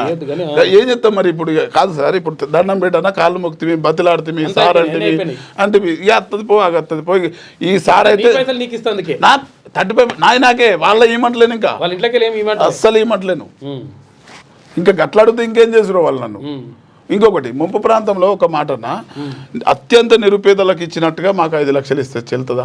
మేము అక్కడ ల్యాండ్ తీసుకొని ల్యాండ్కి బదులు ల్యాండ్ ఇచ్చిన మేము త్యాగం చేసిన వాళ్ళం. మాకు 5 లక్షలు ఇచ్చుడు కరెక్ట్ కాదు. ఇక్కడ ఇప్పుడు బండలు ఉన్నాయి నా భూమిలో, భూమి తీసుకొని మంచి భూమి తీసుకొని నువ్వు ఒకటి ఇచ్చినావు, సరే అగ్రి అయినావు, ప్రజలకు అందరికి మేలైతుంది, ఒక ప్రాజెక్ట్ అయితే అనుకున్నప్పుడు అందరు అత్యంత నిరుపేదల జాబితాలో మమ్మల్ని వేసి ఇందిరమ్మ స్కీమ్ కింద 5 లక్షలు ఇచ్చుడు ఎంతవరకు కరెక్ట్? మేము అత్యంత నిరుపేదలం కాదు కదా, మేము త్యాగం చేసి వచ్చినాం కదా, మా భూములు ఇచ్చి వచ్చినాం కదా, మాకు 5 లక్షలు ఎడ సరిపోతుంది? మాకు 25 లక్షల రూపాయలు ఇవ్వాలి. ఇది మా ఫస్ట్ డిమాండ్. మా ఇండ్లు కట్టుకున్న వాళ్ళకి అప్పుల పాలైపోయారు అన్న, నిజంగా అమ్మతోడు అప్పుల పాలైపోయారు. వాళ్ళు 6-7 లక్షలు ఇచ్చారు అక్కడ ఇల్లుకు, ఇంత ఇల్లుకు 6-7 లక్షలు తీసుకొని ఓపెన్ ప్లాట్ ఇచ్చారు. ఓపెన్ ప్లాట్ లో 6-7 లక్షలు కాలే, 10-12 లక్షలకి అయింది ఇల్లు. బాగిలు తెచ్చి బాగిలు అట్టలేక చచ్చిపోయిన వాళ్ళు ఉన్నారు కొంతమంది. ఇజ్జత్గా సవాల్. ఇల్లు లేకపోతే ఎట్లా గుడిసేసుకుంటావు? మనల్ని ఆత్మగౌరవంగా మనకి చిన్నదో పెద్దదో పెంకుటిల్లు ఉండే, దాన్ని నువ్వు గుంజుకున్నాక ఓపెన్ ప్లాట్ ఇచ్చినావు, మళ్ళీ ఇక్కడ ఇల్లు కట్టియాలి. ఆ 5 లక్షలు తీసుకొచ్చుకుంటే అందరం కూడా నాకు ఇజ్జత్ పోతుంది, ఒక్కొక్కటి పెద్ద ఇల్లు కట్టుకోవట అని చెప్పి వాడి ఒక ఆత్మగౌరవం కోసం కూడా 10-20 లక్షలు బాకీలు చేసి అవి దేరపలేక చచ్చిపోయారు మందు తాగి. పొరాళ్ళు కంకులు అమ్ముకుంటారు, 5-6 ఎకరాల భూస్వాములు రోడ్ల మీద పూలు అమ్ముకుంటున్నారన్న. వాళ్ళు 10 మందికి ఉపాధి చూపించే స్టేజ్ నుంచి ఇవాళ వాళ్ళు పరిస్థితి నుంచి ఎంత అన్యాయం చెప్పండి. చెప్పండి దీన్ని ఈ జీవో ఎందుకు తీసుకొచ్చినావు? నేను ప్రశ్నిస్తున్నా. ఈ జీవో రద్దు చేస్తే ఇవాళ అధికారులు బాగా తిప్పుకుంటారు, ఇట్లా తిప్పుకుంటే వాళ్ళు లేకపోతే కలుస్తలేడు సార్ ఇప్పుడు బాగా బిజీ ఉన్నాడు మొత్తం. అదే మొత్తం సార్ కాదు వాళ్ళని ఏం చేయాలో అర్థం అవుతలేదు నాకు. పోతే నేను పోతే నివాళులు అర్పిస్తారు వాళ్ళు చచ్చిపోయినాక. చల్లబాలరాజు చచ్చిపోతే నివాళులు అర్పిస్తారు. 6-16 ఇంటి నెంబర్ అన్న నాకు, 15 నెంబర్ కాలం. ఇగో ఇది 35%. వీళ్ళు ఎంత కట్ చేశారు? పోయింది, కట్ చేసుకురు పైసలు. కట్ చేసి నాకు పైసలు ఇచ్చారు. ఎంత ఇచ్చారు? 6-16కు ఎన్ని కట్ చేశారంటే ఇక 3,09,000 అంతే. 1,10,100,000 లక్షలు 3,95,000 రూపాయలు కట్ చేశారు నాకు. ఎప్పుడు 2018లో 2018లో పైసలు పెడితే ప్లాట్ వచ్చు. ఆ ఏరియాలో కొట్టియాలి 50 లక్షలు వచ్చు నాకు. అవి అట్లా మునిగిన ఇట్లా తీయమంటే ఇతర టైంకు. ఇప్పుడు ఏం చేస్తుంటే మీరు దయచేసి మీ ద్వారా ఆయన ఏమంటాడు తెలుసా? ఇది నాకు సంబంధం లేదంటాడు. ఎస్పీ గారు నాకు సంబంధం లేదు, R&R ఇష్యూ ఇది, నువ్వు నక్సలైట్లలో కలుతా నన్ను బెదిరిస్తున్నావు అంటే బెదిరించలేదు సార్, ఖచ్చితంగా ఓడవుతుంది. వాళ్ళని నీకు చెప్పేపోతున్నాయి కదా, చెప్పకైతే నేను పోతలేను. ఇక నేను చెప్పకపోతే వాళ్ళు నన్ను అందుకుంటావు, ఎందుకు పోయినవరా భయం కథ అంటావు. ఒక కాగితం రాసి సీలేసి అని చెప్పిన. నక్సలైట్లు కూడా వట్టిగా తీసుకోరాళ్ళు, నమ్మరు. ఇక ఎస్పీ గారు పంపించారంటే, ఎస్పీ గారే కాగితం ఇచ్చారంటే నమ్ముతారు సార్. వస్తున్నాడు అని చెప్పి మాతో చేత కాదు, చట్టాలు అమలు చేసుడు మాకు చేత కాదు, మేము సామాన్యులకు న్యాయం చేయలేము, కాబట్టి ఇతనికి నక్సలైట్లు కలవడానికి పర్మిషన్ మేము ఇస్తున్నామని రాసి సీలేసి ఇవ్వమని చెప్పిన చెప్తే ఒక్కోసారి కుర్చీలోకి వెళ్ళి లేచి ఏం మాట్లాడుతున్నావు నువ్వు, నీ సంగతి ఏంది, నువ్వేమనుకుంటున్నావు నన్ను అని చెప్పి ఫైల్ కింద కొట్టిండు. ఫైల్ కింద కొడితే సార్ ఇది మీకు న్యాయం చేయమని వచ్చినాం, సరే కలెక్టర్ మీద కేసు పెట్టవు నువ్వు, మరి ఎవరి మీద పెడతావు, ఏం ఎక్కడ ఎవడో చెప్తే రాజకీయ నాయకులు దొరకబట్టుకొచ్చి లోపడెత్తావు, ఎవడో పుకార్లు చెప్తే వాళ్ళ మీద సెక్షన్లు పెడతావు, 0 ఎఫ్ఐఆర్ చేయమన్నా నేను. చట్టం ఏం చెప్పింది, 0 ఎఫ్ఐఆర్ చేసి సెక్షన్ 0 ఎఫ్ఐఆర్ చేసినాక నువ్వు కేసు నెంబర్ వేయకు, అది సెక్షన్ నెంబర్ వేయకు, కలెక్టర్ మీద 0 ఎఫ్ఐఆర్ చేసి మీ సిబ్బందిని బట్టి ఎంక్వైరీ అయిపోయి నిజంగా వాడు తప్పు చేస్తే ఆ ఏం తప్పు చేసాడో ఆ సెక్షన్ పెట్టు, నేనేం తప్పు చేస్తే నా సెక్షన్ పెట్టు, కానీ 0 ఎఫ్ఐఆర్ అయితే చేయమని చెప్పి చెయ్యి అంటాడు. ఇది చేసే ఎస్పీ గారు, సిరిసిల్ల ఎస్పీ గారు. మరి మాకు న్యాయం ఇప్పుడు సరే కలెక్టర్ని వేయకూడదా కేసు కదా, నువ్వే అరెస్ట్ చేస్తావు కదా, ఇదే మాట మాట్లాడిన ఆయన ముగ్గట నేను ఆయన ముగ్గట అన్న సార్ ఇప్పుడు కలెక్టర్ మీద నేను దాడి చేస్తా ఉన్నది సార్, నాకు లేక దాడి చేస్తా పోయి అనుకోకుండా నాకు ఎందుకు ఇస్తలేవు అని చెప్పు అట్టో రౌతు అట్టో కొడతావని కొట్టినాక ఏం చేస్తావు అంటే పోలీసు వాళ్ళకి ఫోన్ చేస్తావు, పోలీసు వాళ్ళకి ఫోన్ చేస్తే నువ్వే వచ్చి లోపడెత్తావు, మళ్ళీ లేనిపోయిన సెక్షన్ మళ్ళీ నాకు పేరు చదువురాని సెక్షన్లు ఓని కాదు తెలియని సెక్షన్లు కూడా నాకు పెడతావు, అది ఇరుక్కోలేక పీక్కోలేక నేను జైలుకి ఇప్పి లేదంటే నాకే మళ్ళీ ఆలేదు వాళ్ళ పైసలు ఈ జీవో ఎందుకు తెచ్చాడు ఫస్ట్, ఇది 2015 జీవో 35% కట్ చేసే జీవో ఎందుకు పట్టుకొచ్చినావు, ఇవ్వలేదు తెలియదు అన్న. ఇప్పుడు చాలా సామాన్యులకు మా వాళ్ళకు పైసలు వచ్చినాయని తీసుకొని జేబులో పెట్టుకోరు, కానీ 35% కట్ అయినాయని తెలియదు పాపం. కాబట్టి ఇగో వీళ్ళకి ఇళ్ల స్థలం పట్టా రావాలి, ఇగో ఇది మాత్రం చాలా అన్యాయం అన్న. ఇగో వీళ్ళది పెద్దపల్లి జిల్లా వీళ్ళది. చెప్పు లక్ష్మణ్ చెప్పు. ఇది గతంలో ప్రభుత్వమే ఇచ్చింది ల్యాండ్ మాకు, సిగ్నేచర్తో సహా ఉంటుంది, రెవెన్యూ డిపార్ట్మెంట్ అధికారే ఇచ్చాడు. కాకపోతే మాకు ల్యాండ్ ఇచ్చారు కానీ అక్కడ లేదు, ఓకే అంటే కబ్జాలో ఉన్నారు అన్నట్టు. ఓకే వేరే వాళ్ళు కబ్జాలో ఉన్న భూమిని ఇచ్చిండ్రు. మేము చాలా ఏది మా నాన్నగారు ఏం చేశారంటే అందరికీ నోటీస్ ఇచ్చి పంపించారు, అంటే పోలీస్ స్టేషన్లో కానీ. దేనికి ఇచ్చారు భూమి? మాకు ఏదో పేదవాళ్ళకు ఇచ్చారు అన్నట్టు. అది ఇప్పుడు వేరే వాళ్ళకి పోయి వాళ్ళు దున్నుకుంటున్నారు. ఇప్పుడు ఏమంటారు మళ్ళీ ఆఫీసర్ అడిగితే ఏమంటారు, మాకు ఇది ఒక్కటే పేపర్ ఉన్నది, దీని తప్ప వేరే ఏం పేపర్ లేవు, అది మీకు మీ దగ్గర ఏం పేపర్ లేవు అని వాళ్ళు అంటున్నారు. ఆల్రెడీ నేను ఇక్కడ ఇది పిటిషన్స్ చేసిన మన ప్రజావాణిలో పులభవన్లో, దాని కేసు నెంబర్స్ ఇచ్చారు నాకు. ఓకే కానీ పరిష్కారం అయితే లేదు. కూర్చొని మనం మాట్లాడదాం ఒకసారి. ఇగో ఇది పరిస్థితి మొత్తం మీద. అంటే విషయం ఏంటంటే ఒక మనిషి నిజంగా ఎందుకు అంటే మంచిగా ప్రశాంతంగా కుటుంబంతో గడుపుతున్నటువంటి ప్రశాంత జీవితం గడుపుతున్నటువంటి వ్యక్తి నక్సలైట్లలో పోతా, లేకపోతే నేను మావోయిస్టులలో పోతా, లేకపోతే నేను తుపాకీ పడతా, ఆయన పని చేస్తా, ఆయన కిడ్నాప్ చేస్తా అని చెప్పేసి అనేకాడికి ఎందుకు వస్తారంటే ఇగో ఇటువంటి పరిస్థితులు క్రియేట్ అయినప్పుడు. అంటే అటువంటి పరిస్థితులు క్రియేట్ కాకుండా చూసుకోవాల్సినటువంటి బాధ్యత ఇటు అధికారుల పైన ఉంటుంది, ఇటు ప్రభుత్వం పైన ఉంటుంది. మరి ప్రభుత్వం ఇప్పుడు వాళ్ళు మొత్తం కోల్పోయినరు, ఇల్లు కోల్పోయినరు, ఊరును కోల్పోయినరు, చుట్టుపక్కల వాళ్ళని కోల్పోయినరు, మొత్తం సర్వస్వం కోల్పోయినరు. ఏది అక్కడ ప్రాజెక్టు కోసం. మరి ప్రాజెక్టు కోసం కోల్పోయినప్పుడు వాళ్ళకి పరిహారం అందించాల్సినటువంటి బాధ్యత అక్కడ ప్రభుత్వం పైన, ఇక్కడ అధికారుల పైన ఉంటుంది. కానీ ఏమంటున్నారు ఇప్పుడు, హైకోర్టు ఆర్డర్ ఇచ్చినా కానీ హైకోర్టు ఆర్డర్ కూడా లేదు పో, చెల్లదు పో, ఇట్లా అని అంటున్నారట. ఏం చేయాలని అర్థం కాక అట్లా చెప్తున్నాడు ఆయన. ఆ పరిస్థితుల్లో కలెక్టర్కి లెటర్ కూడా పెట్టుకున్నాడు. ఏమని, నేను నక్సలైట్ల కలెక్టర్కు తర్వాత ఇక్కడ వరకు ఎస్పీ గారికి లెటర్ పెట్టుకున్నట, నేను నక్సలైట్లకు పోవడానికి, నేను మావోయిస్టుగా మారడానికి మీరు అవకాశం కల్పించండి అని చెప్పేసి లెటర్ పెట్టుకున్నాడు. ఒక గాడికి వచ్చింది కథ. కాబట్టి చూసుకోవాలి ఒకసారి, లేకపోతే ఇంకా ప్రమాదం జరుగుతుంది. అది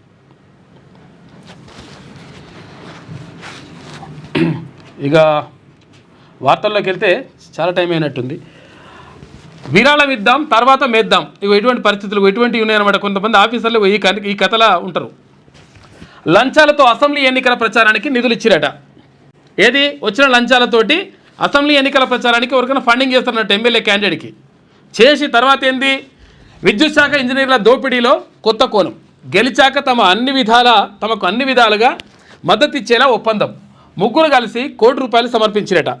వసూలు రాజాలపై ప్రభుత్వ విచారణ చేపడుతుంది. ఇప్పుడు విద్యుత్ సిబ్బంది లంచాల వసూళ్లు, అవినీతిపై తవ్వే కొద్దీ కొత్త అంశాలు వెలుగు చూస్తున్నాయి. లక్షల రూపాయలు లంచాలు ఇచ్చి వసూలు చేసి అధికంగా ఉండేటువంటి పోస్టుల్లో వచ్చిన విద్యుత్ ఇంజనీర్లు అదే స్థాయిలో అక్రమ సంపాదనకు తెగబడుతున్నారు. గ్రేటర్ హైదరాబాద్లో లంచాల వసూళ్లలో ఆరితీరిన 3 విద్యుత్ ఇంజనీర్ల అసెంబ్లీ ఎన్నికల సమయంలో తమకు కావలసిన నేతకు విరాళం ఇచ్చారు. ఈ విషయాన్ని ప్రభుత్వం అంతర్గత విచారణలో గుర్తించింది. ఒక ప్రధాన రాజకీయ పార్టీకి అభ్యర్థికి పేరు కూడా రాస్తే అయిపోతుండేది, అంతెందుకు. అభ్యర్థికి 3 ఇంజనీర్లు నేరుగా ₹1,00,00,000 విరాళం ఇచ్చిరట. ఎవరికి? ఎమ్మెల్యే క్యాండిడేట్కి. అసెంబ్లీ ఎన్నికల సమయంలో తమ పరిధిలోని పరిశ్రమలు, వ్యాపారుల నుంచి 3 వసూలు చేసి ఎన్నికల ప్రచారానికి పంపినట్లు విశ్వసనీయ వర్గాలు తెలిపాయి. వారు హైదరాబాద్ నగరంలో 3 కీలక విద్యుత్ డివిజన్లలో ఇంజనీర్లుగా పనిచేస్తున్నట. ఎన్నికల్లో గెలిచిన తర్వాత తమకు అన్ని విధాల అండగా ఉండాలనే ఒప్పందంతో విరాళం ఇచ్చినట్లు సమాచారం. అలాంటి ఇంజనీర్లపై విచారణ చేయాలని విద్యుత్ సంస్థల యాజమాన్యాలను ఇక్కడ తాజాగా ప్రభుత్వం ఆదేశించిందని చెప్పేసి ఒక వార్త చూసుకోరి. మేము మంచి పోస్టింగ్ ఇచ్చేసేరి, మాకు పైసలు వచ్చే దగ్గర పోస్టింగ్ ఇచ్చేసేరి, ₹4 రావాలి, అందుకని మీకు ఫస్ట్ ఇప్పుడు విరాళం ఇస్తామని చెప్పేసి ఆడియో వసూలు చేసి ఇచ్చిరట. 300 మందికి పైనే రాష్ట్రంలో విద్యుత్ సంస్థల్లో పనిచేసే వారిలో దాదాపు 300 మంది భారీగా లంచాలు వసూలు చేస్తున్నట్లు ప్రాథమికంగా అంచనా వేసిండ్రు. కొందరు ఉద్యోగులు, ఇంజనీర్లు మా దగ్గర కూడా కొన్ని వివరాలు ఉన్నాయి, ఆధారాలు ఉన్నాయి. చాలామంది ఇంజనీర్లు తమను ప్రాధాన్య అంటే ఫోకల్ పోస్టులోనే ఉంచాలని ప్రభుత్వంపై ఒత్తిడి చేస్తున్నారు. నిబంధనల ప్రకారం ఒక ఉద్యోగి 3 ఏళ్ల పాటు ఫోకల్ పోస్టులో పనిచేస్తే ఆ తర్వాత తప్పనిసరిగా కార్యాలయంలో ఉండే అప్రాధాన్య అంటే నాన్ ఫోకల్ పోస్టులోకి వెళ్ళాలి. కానీ అట్లా ఏం పోతలేనట, ఈయన్నే ఉంటామని చెప్పేసి ఉంటున్నారట. దానికోసం లంచం, ఇటువంటి కథ నడుస్తుంది. ఇక 5వ తేదీ నాటికి అభ్యర్థుల పేర్లు పంపండి. ఒక్కో జెడ్పీటీసీ స్థానానికి ముగ్గురిని ప్రతిపాదించాలి. మంత్రులు, డీసీసీ అధ్యక్షులకు సీఎం రేవంత్ రెడ్డి సూచన అంటారు. కానీ మరి పంపించిన వాళ్ళన్నా అవుతారా, లాస్ట్ అవుతారా కారా అని చెప్పేసి అంటే అక్టోబర్ 8వ తారీఖు దాకా ఏమని చెప్పలేని పరిస్థితి. అక్టోబర్ 8వ తారీఖు నాడు ఒకవేళ హైకోర్టు ఏమైనా అటు ఇటు ఏమైనా తీర్పిచ్చింది అనుకో, ఈ రిజర్వేషన్ అడ్డుపోయి మొత్తం మారిపోతుంది లెక్క అంతా. మరి ఏమైతే చూడాలి. స్థానిక సంస్థల ఎన్నికల్లో జెడ్పీటీసీ స్థానాలకు అభ్యర్థుల పేర్ల జాబితాలను అక్టోబర్ 5వ తేదీ నాటికి పీసీసీకి పంపాలని మంత్రులు, జిల్లా కాంగ్రెస్ కమిటీ అధ్యక్షులకు సీఎం రేవంత్ రెడ్డి సూచించారు. అన్ని జిల్లాల్లో ఎంపీలు, ఎమ్మెల్యేలు, ఎమ్మెల్సీలు ముఖ్య నాయకులతో సంప్రదించి ప్రతి జెడ్పీటీసీ స్థానానికి 3 బలమైన, అర్హులైన అభ్యర్థులను గుర్తించాలని స్పష్టం చేశారు. మంగళవారం సాయంత్రం జూమ్ ద్వారా సీఎం మాట్లాడారు. పీసీసీ అధ్యక్షుడు మహేష్ కుమార్ గౌడ్ వీరందరూ కూడా మాట్లాడారట. ఇది పరిస్థితి. ఇక సీఎం రేవంత్ను కలిసిన తిలక్ వర్మ మొన్న పాకిస్తాన్ తోటి ఆయన మ్యాచ్లో కీలకంగా ఉన్నాడు. తిలక్ వర్మ హైదరాబాద్ యువకుడు నిన్న ముఖ్యమంత్రిని కలిసినట. తిలక్ వర్మ బహుకరించిన బ్యాట్తో సీఎం రేవంత్ రెడ్డి, చిత్రంలో వాకిటి శ్రీహరి, శివసేనారెడ్డి అని చెప్పేసి ఆ చిత్రం చూసుకోవచ్చు. ఇక ట్రంప్ సుంకాలతో భయం అవసరం లేదు. సినిమాలపై టారిఫ్ల మీద స్పష్టత రావాల్సి ఉంది. అవి అమలులోకి వచ్చిన యుఎస్లో టికెట్ల ధరల్ని పెంచలేం. షూటింగ్ల కోసం ప్రతి కథని అమెరికా బాట పట్టించలేం. ఇప్పుడు అమెరికాలో తీసిన సినిమాలే అమెరికాలో ఆడాలంటే మరి ఇప్పుడు చిన్న సినిమాలు ఉంటాయి, ఆడిపోయి మొత్తం సినిమా తీయాలంటే తీయలేం కదా. అందుకని ఎక్కడ పడితే అక్కడనే తీసుకుంటాం, దానివల్ల పెద్ద నష్టం ఏం లేదని చెప్పేసి షూటింగ్ కోసం ప్రతి కథని అమెరికా బాట పట్టించలేం. ఈనాడుతో సినీ నిర్మాత, పంపిణీదారు అంటే డిస్ట్రిబ్యూటర్ టీజీ విశ్వప్రసాద్ అంటున్నాడు. భారతీయ సినిమా విడుదల అంటేనే అమెరికాలో ఓ ప్రత్యేక సంబరం. ఇక తెలుగు సినిమా విడుదల అంటే సందడి రెట్టింపు అవుతుంది. అగ్రరాజ్యంలోని మల్టీప్లెక్స్ థియేటర్ సైతం అనకాపల్లిలోని థియేటర్లా మారిపోతుంది. మన వాళ్ళ సినిమా అభిరుచి అలాంటిది. మరి అయితే సినిమా బాగుందంటే వసూళ్లకు ఆకాశమే హద్దు అని చెప్పేసి మిలియన్ల కొద్ది డాలర్లు వసూలు అవుతాయంట. కాబట్టి ప్రాబ్లం ఏం లేదు. ఒకవేళ మన సినిమాలను లక్ష్యంగా చేసుకుని ట్రంప్ ఈ సుంకాలను విధిస్తున్నారనుకోవచ్చా అంటే, అమెరికాలో మన సినిమాలు ఏడాదికి సగటున 50 నుంచి 60 మిలియన్ డాలర్లకు మించి వసూలు సాధించడం లేదు. ఈ మొత్తానికి ట్రంప్ ఇదంతా చేస్తున్నారని అనుకోవడం లేదు. జపనీస్, చైనీస్ సినిమాలపైనే ఆయన దృష్టి ఎక్కువగా పెట్టిందట. పెట్టొచ్చు అని చెప్పేసి అంటున్నారు. ఎందుకంటే వాళ్ళు ఎక్కువ వసూలు చేస్తున్నాయంట, సినిమాలు బాగా ఆడతాయంట. అవి 5 అంశాలే కీలకం. గాజా యుద్ధం ముగింపుపై ట్రంప్ ప్రణాళికపై అందరి దృష్టి ఉన్నదని చెప్పేసి ఒక వార్త. ఇక ఫర్నిచర్పై సుంకాలు బాంబు, ట్రంప్ మరో బాధుడు, అన్నిటి మీద వేసుకుంటూ పోతుంది మనోడు. ఇక 7.42 కోట్ల మందితో అంటే 7,42,00,000 మంది ఉన్నట్టుగా బీహార్ ఓట్ల తుది జాబితాను విడుదల చేసింది ఎన్నికల సంఘం.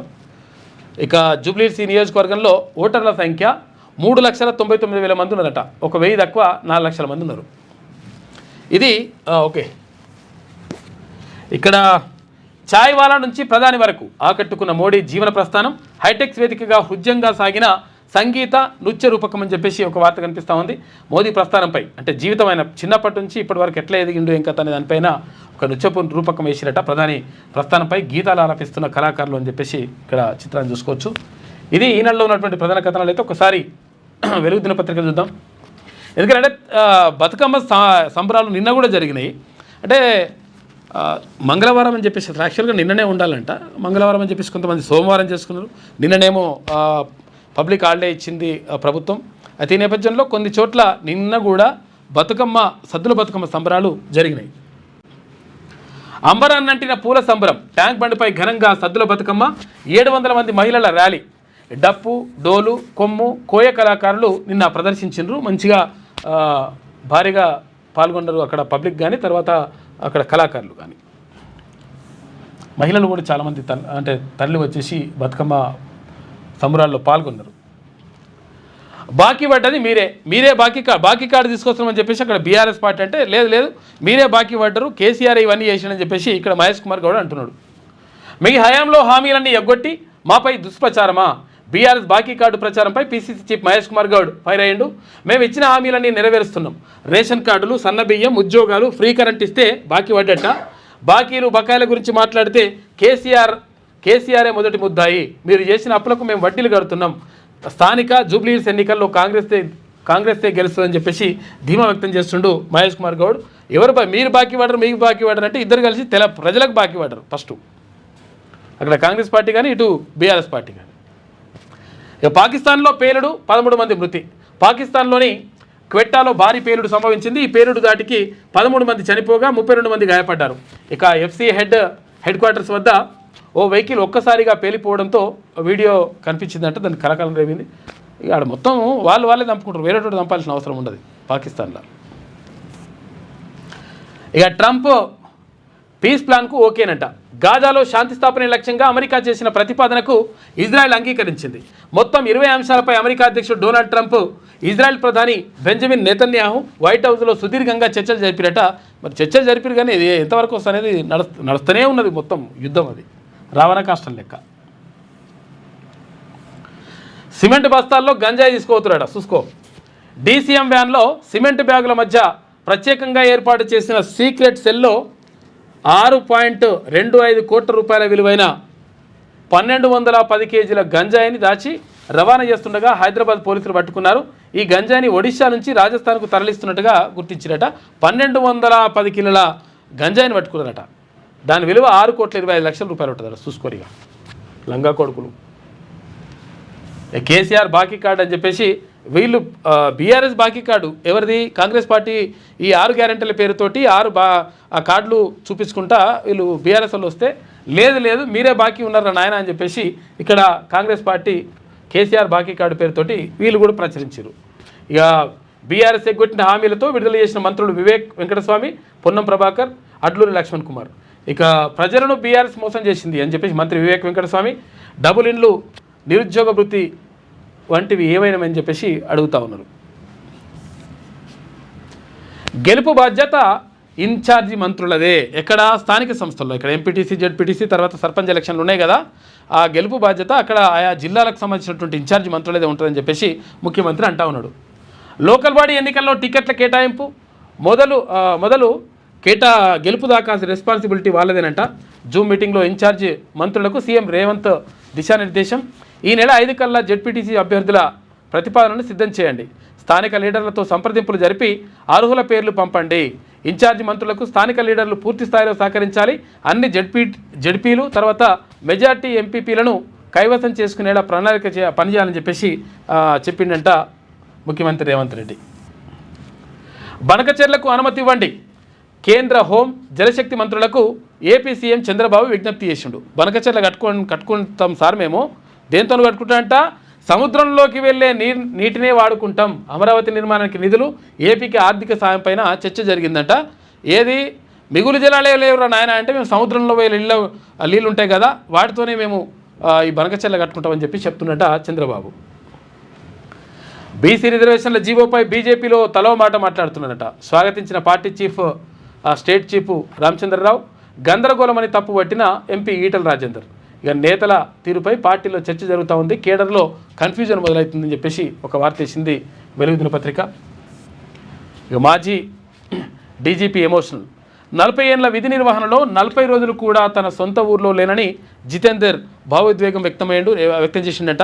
నిన్న ఎందుకనంటే నిన్న రిటైర్ అయిన తర్వాత ఇప్పుడు కొత్తగా శివధర్ రెడ్డి బాధ్యతలు స్వీకరిస్తూ ఉన్నారు, ఇప్పటికే ప్రకటించారు. అయితే అక్కడ 40 ఏళ్ళు నేను అంటే ఇక్కడ విధి నిర్వహణలో ఉంటే, లేకపోతే నేను డ్యూటీ చేస్తే 40 రోజులు కూడా మా ఊర్లో లేను, నేను మొత్తం కూడా పబ్లిక్లోనే ఉన్నా, దీంట్లోనే డ్యూటీలోనే ఉన్నా అని చెప్తా ఉన్నాడు మాజీ డీజీపీ. కుటుంబానికి, బంధువులకు, స్నేహితులకు దూరంగా ఉన్న తెలంగాణ నా సొంతిల్లు. ఇక్కడ ఉద్యోగ జీవితం సంతృప్తినిచ్చింది. నైతిక విలువలతో నన్ను ముందుకు నడిపిన తల్లిదండ్రులను కోల్పోవడం బాధించింది. దేశంలోనే తెలంగాణ పోలీస్ నెంబర్ 1 అని ప్రశంస. పోలీస్ అకాడమీలో మాజీ డీజీపీ జితేందర్కు ఫేర్వెల్ పార్టీ చేసిన నిన్న, దాని సందర్భంగా వీడుకోలు పలికిండ్రు. ఇంకో వారం రోజులు కూడా వానలు ఉంటాయట, చూసుకొని జాగ్రత్తగా ఉండండి. రాష్ట్ర వ్యాప్తంగా ఎల్లో అలర్ట్ జారీ. ముగిసిన నైరుతి ఋతుపవనాలు సీజన్. ఇప్పటికే 33% అధిక వర్షపాతం. అక్టోబర్ నుంచి డిసెంబర్ వరకు ఈశాన్య ఋతుపవనాలు ఉంటాయంట. 112% అధికంగా వర్షాలు కురిసే ఛాన్స్ ఉందంట. కాబట్టి రాష్ట్రంలో వారం రోజుల పాటు మోస్తారు నుంచి భారీ వర్షాలు కురిసే అవకాశం ఉంది. మధ్య బంగాళాఖాతంలో బుధవారం అల్పపీడనం ఏర్పడే ఛాన్స్ ఉందని వాతావరణ శాఖ వెల్లడించింది. అది గురువారం నాటికి వాయుగుండంగా బలపడి పశ్చిమ మధ్య బంగాళాఖాతం వరకు విస్తరించే అవకాశం ఉందని తెలిపింది. దాని ప్రభావంతో రాష్ట్ర వ్యాప్తంగా వర్షాలు కురిసే అవకాశం ఉందని పేర్కొంది. రాష్ట్రం మొత్తానికి ఎల్లో అలర్ట్ జారీ చేసింది. ఇక నైరుతి ఋతుపవనాల కాలం మంగళవారంతో పూర్తయింది. ఈ సీజన్లో రాష్ట్రంలో సాధారణం కన్నా అధిక వర్షపాతం నమోదైంది.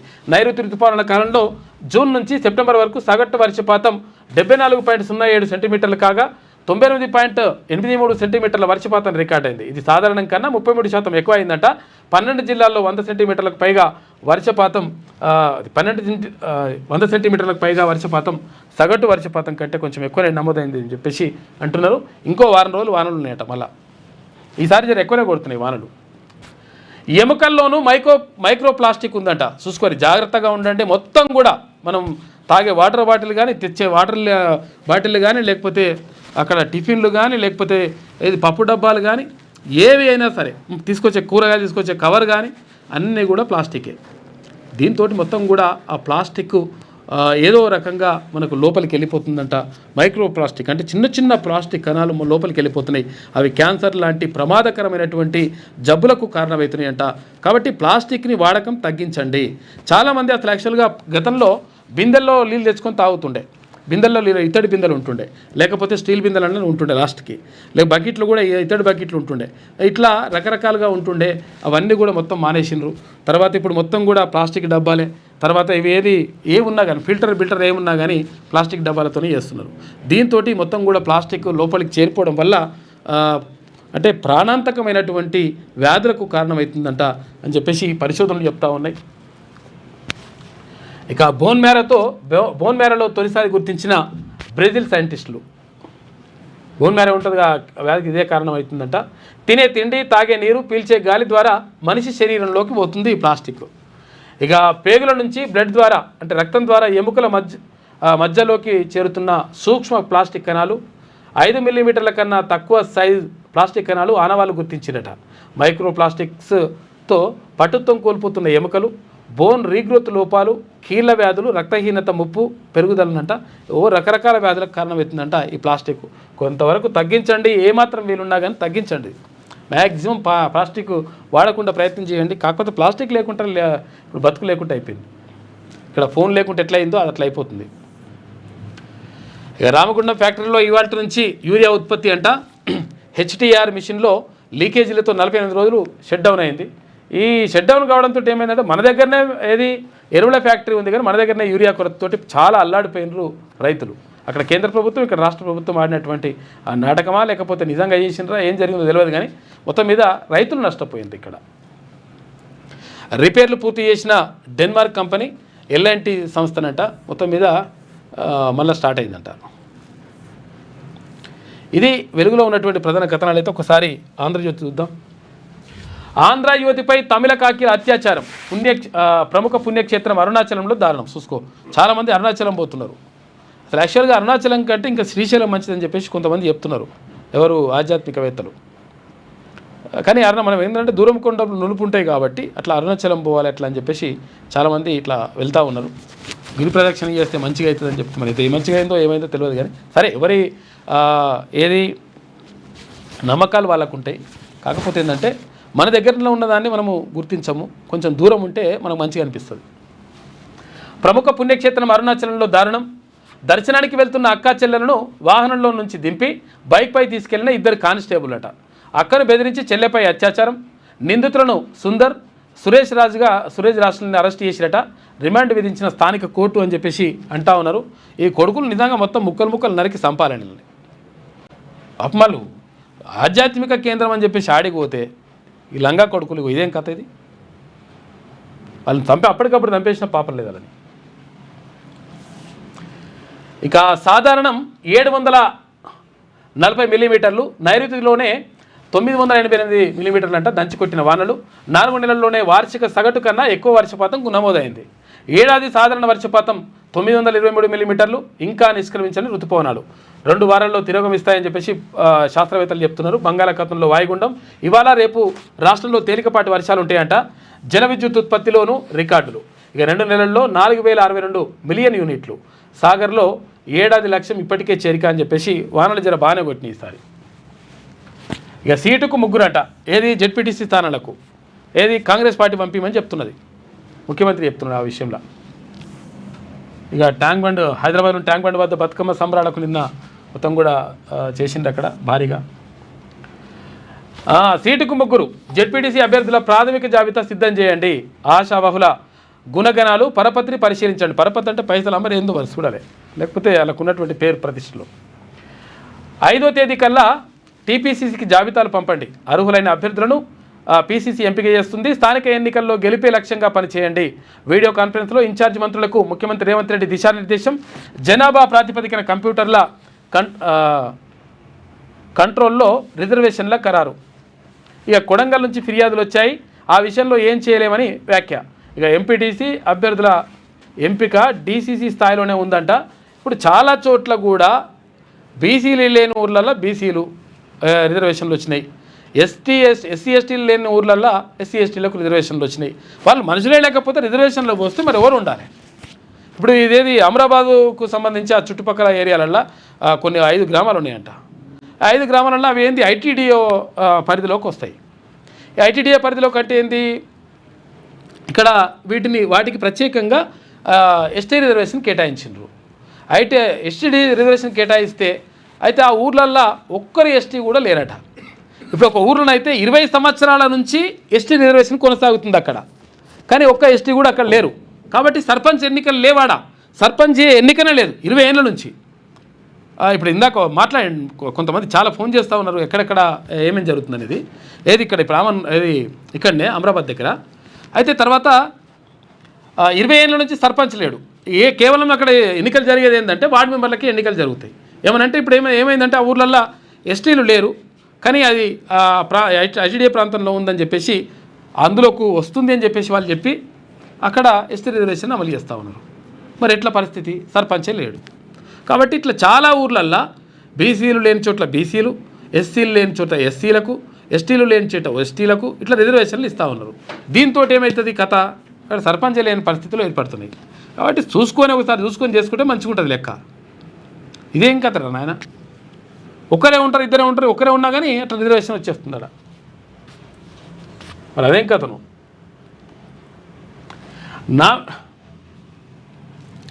నామినేటెడ్ పదవుల భర్తీకి కోడ్ దెబ్బనంట. ఇది నామినేటెడ్ పోస్టులు ఇస్తామని చెప్పేసి ఇస్తాను అనుకుంటూ వచ్చి ఇప్పుడు కోడ్ వచ్చింది కదా.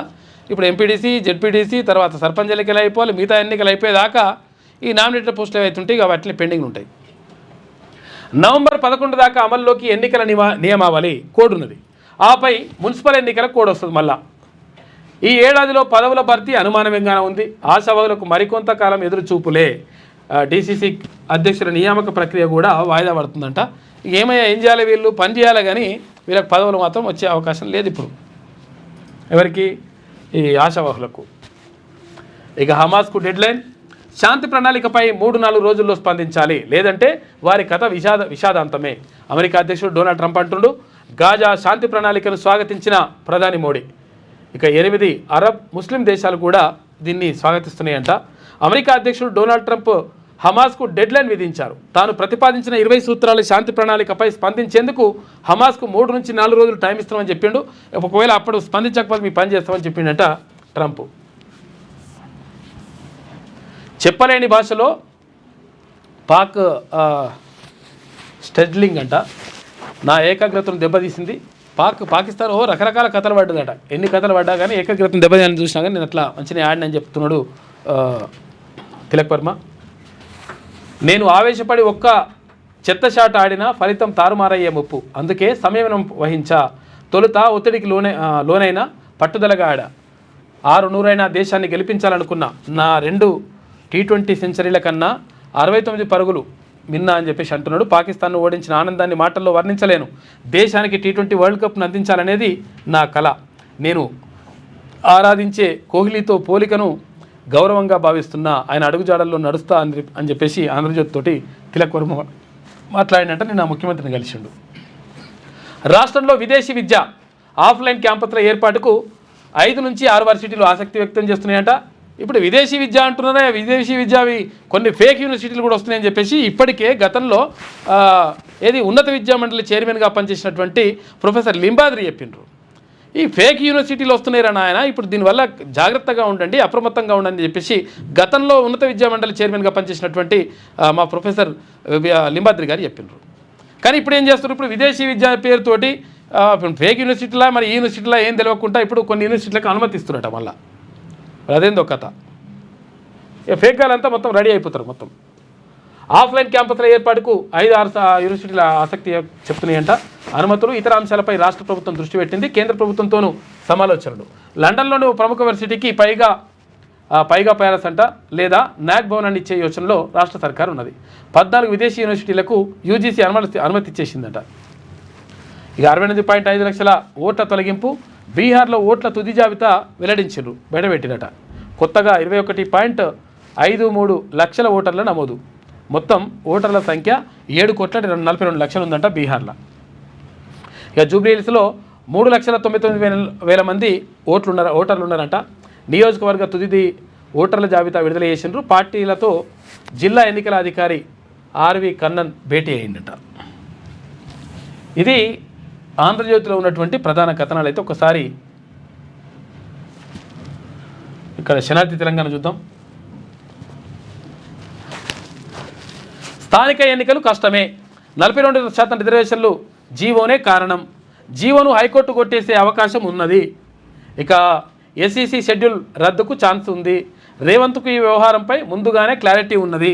ప్రస్తుతం కాంగ్రెస్కు ఏమాత్రం అనుకూలం లేని పరిస్థితులు ఉన్నాయి. అయితే గట్టి దెబ్బేసిన యూరియా వ్యవహారం ఇప్పట్లో ఎన్నికలకు వెళితే నష్టమేననే భావనలో కాంగ్రెస్ రాష్ట్ర నాయకత్వం ఉందంట. అందుకే బీసీ రిజర్వేషన్ల పేరుతో స్థానిక ఎన్నికలను కొద్ది నెలలు వాయిదా వేసుకునే స్కెచ్ చేసిందంట. ఎన్నికల షెడ్యూల్ను హైకోర్టు కొట్టేస్తే తమ తప్పేమీ లేదని చెప్పుకునేలా ఎత్తుగడలు వేస్తూ ఉన్నారు.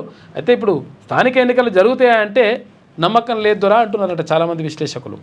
ఎందుకంటే ఇక్కడ 42% రిజర్వేషన్ ఇస్తున్నామని చెప్పేసి ప్రభుత్వం స్పెషల్ జీవో జారీ చేసి ఇప్పుడు నోటిఫికేషన్ విడుదల చేసింది ఎన్నికల సంఘం, రాష్ట్ర ఎన్నికల సంఘం.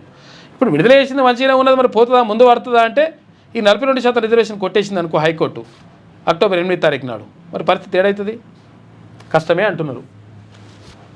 స్థానిక సంస్థలకు ఎన్నికలు కష్టమేనని తెలుస్తోంది.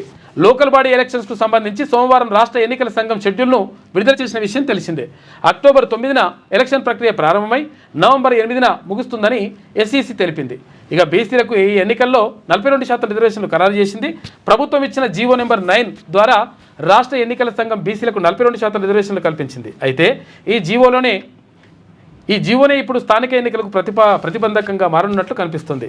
బీసీలకు 42% రిజర్వేషన్లకు సంబంధించి ఇప్పటికే రాష్ట్ర శాసనసభలో 2 బిల్లులను పాస్ చేసి ప్రభుత్వం కేంద్రానికి పంపింది. ఆ తర్వాత ఆ బిల్లును పార్లమెంటు ఆమోదం లభించకపోయేసరికి మళ్ళీ ఆర్డినెన్స్ను తీసుకొచ్చింది. ఆ ఆర్డినెన్స్ను ప్రభుత్వం రాజ్భవన్కు పంపగా గవర్నర్ జిష్ణుదేవ్ వర్మ ఆర్డినెన్స్ను కేంద్ర హోంశాఖకు పంపిన విషయం తెలిసిందే. అయితే భారత రాజ్యాంగం ప్రకారం శాసనసభలో చట్టం చేసిన దాని ముందు జీవోకు ఎంత మాత్రం చెల్లుబాటు ఉండదనేది తెలిసిన సత్యమే.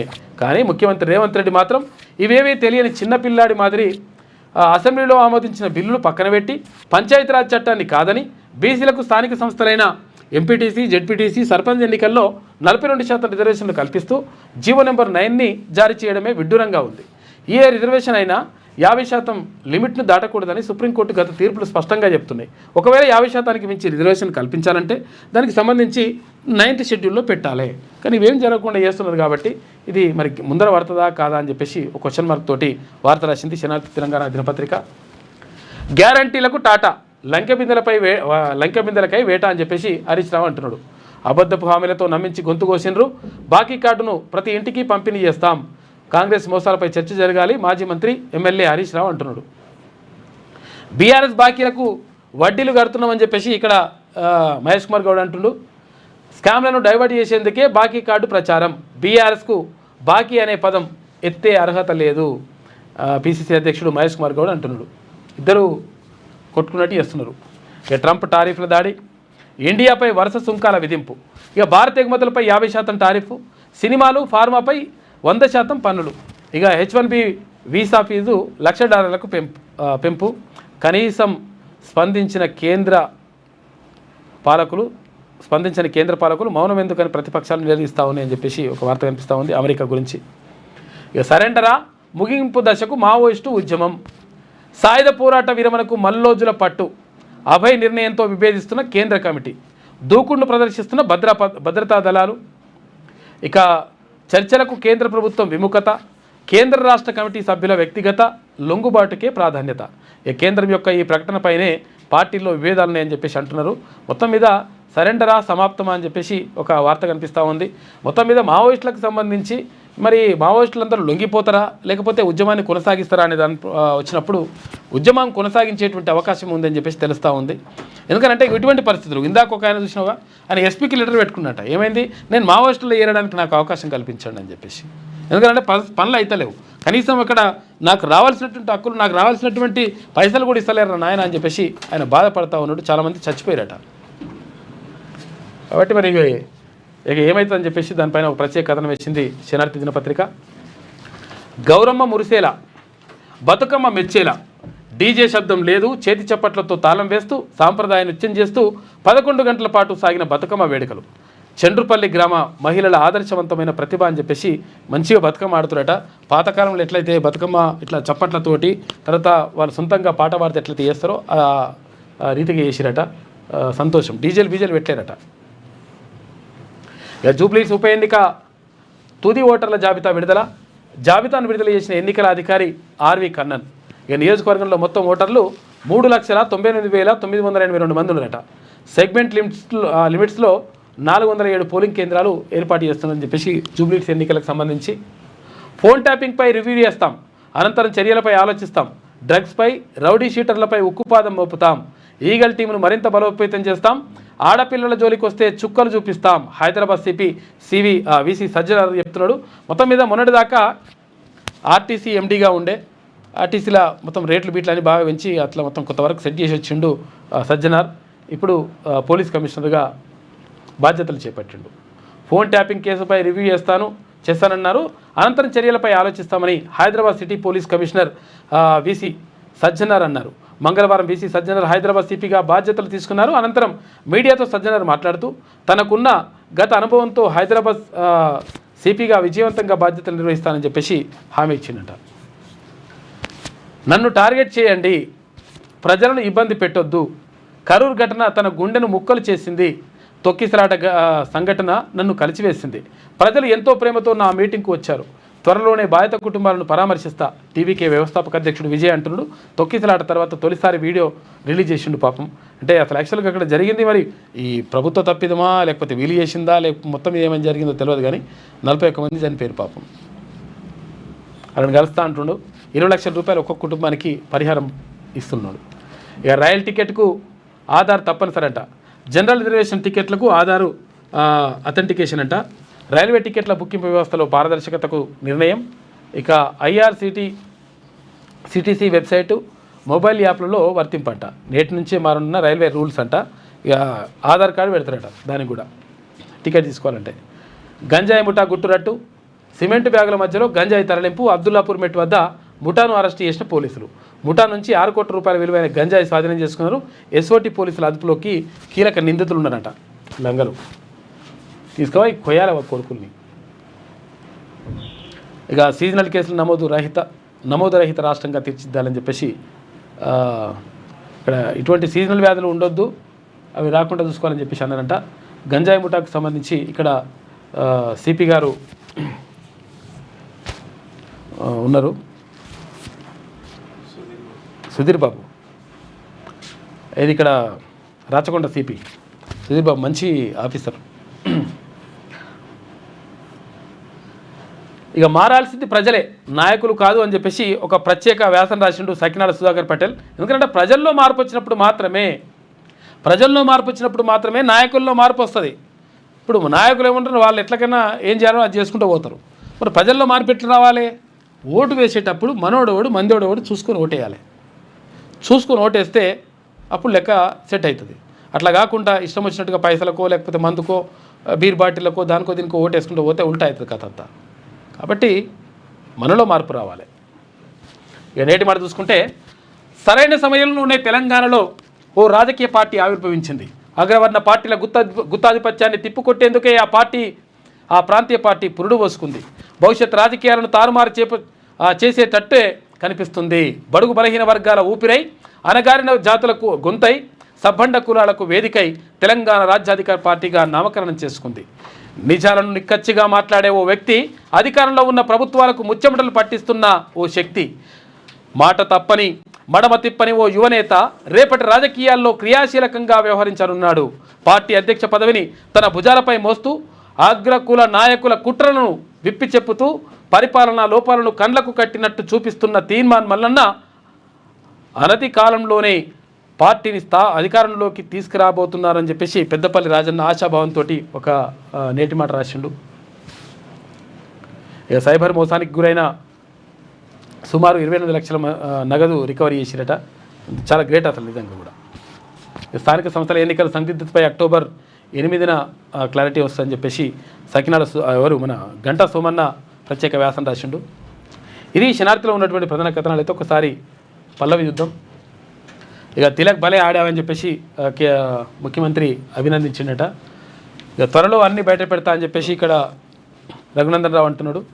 యుద్ధాలు ఆపకపోతే విషాదాంతం అని చెప్పేసి ట్రంప్ అంటున్నాడు. ఈ కథ వేరే ఉంది మనది. స్థానిక ఎన్నికలు ఉన్నట్టా లేనట్టా అని చెప్పేసి అంటే బీసీ రిజర్వేషన్లపై హైకోర్టులో కేసు, ఎన్నికలపై నీడలు, గ్రీన్ సిగ్నల్ పడుతుందా లేక లీగల్గా లిటిగేషన్లో పడుతుందా సస్పెన్స్ అంట. 3 నెలల గడువు మెన్షన్ చేసిన కోర్టు. అభ్యంతరం చెబితే పరిస్థితి ఏంటి? ఎంపీ ఈటల రాజేందర్ సైతం ఇప్పుడు ఎన్నికలు జరగవంటూ కామెంట్స్ చేసిండు. మహారాష్ట్రలో ఎన్నికలు జరిగాక రద్దు చేసిందన్న వ్యాఖ్యలతో అభ్యర్థుల్లో టెన్షన్ మొదలైంది. లీగల్ ఫైట్ చేయాలని కాంగ్రెస్ సర్కార్ డిసైడ్ అయిందట.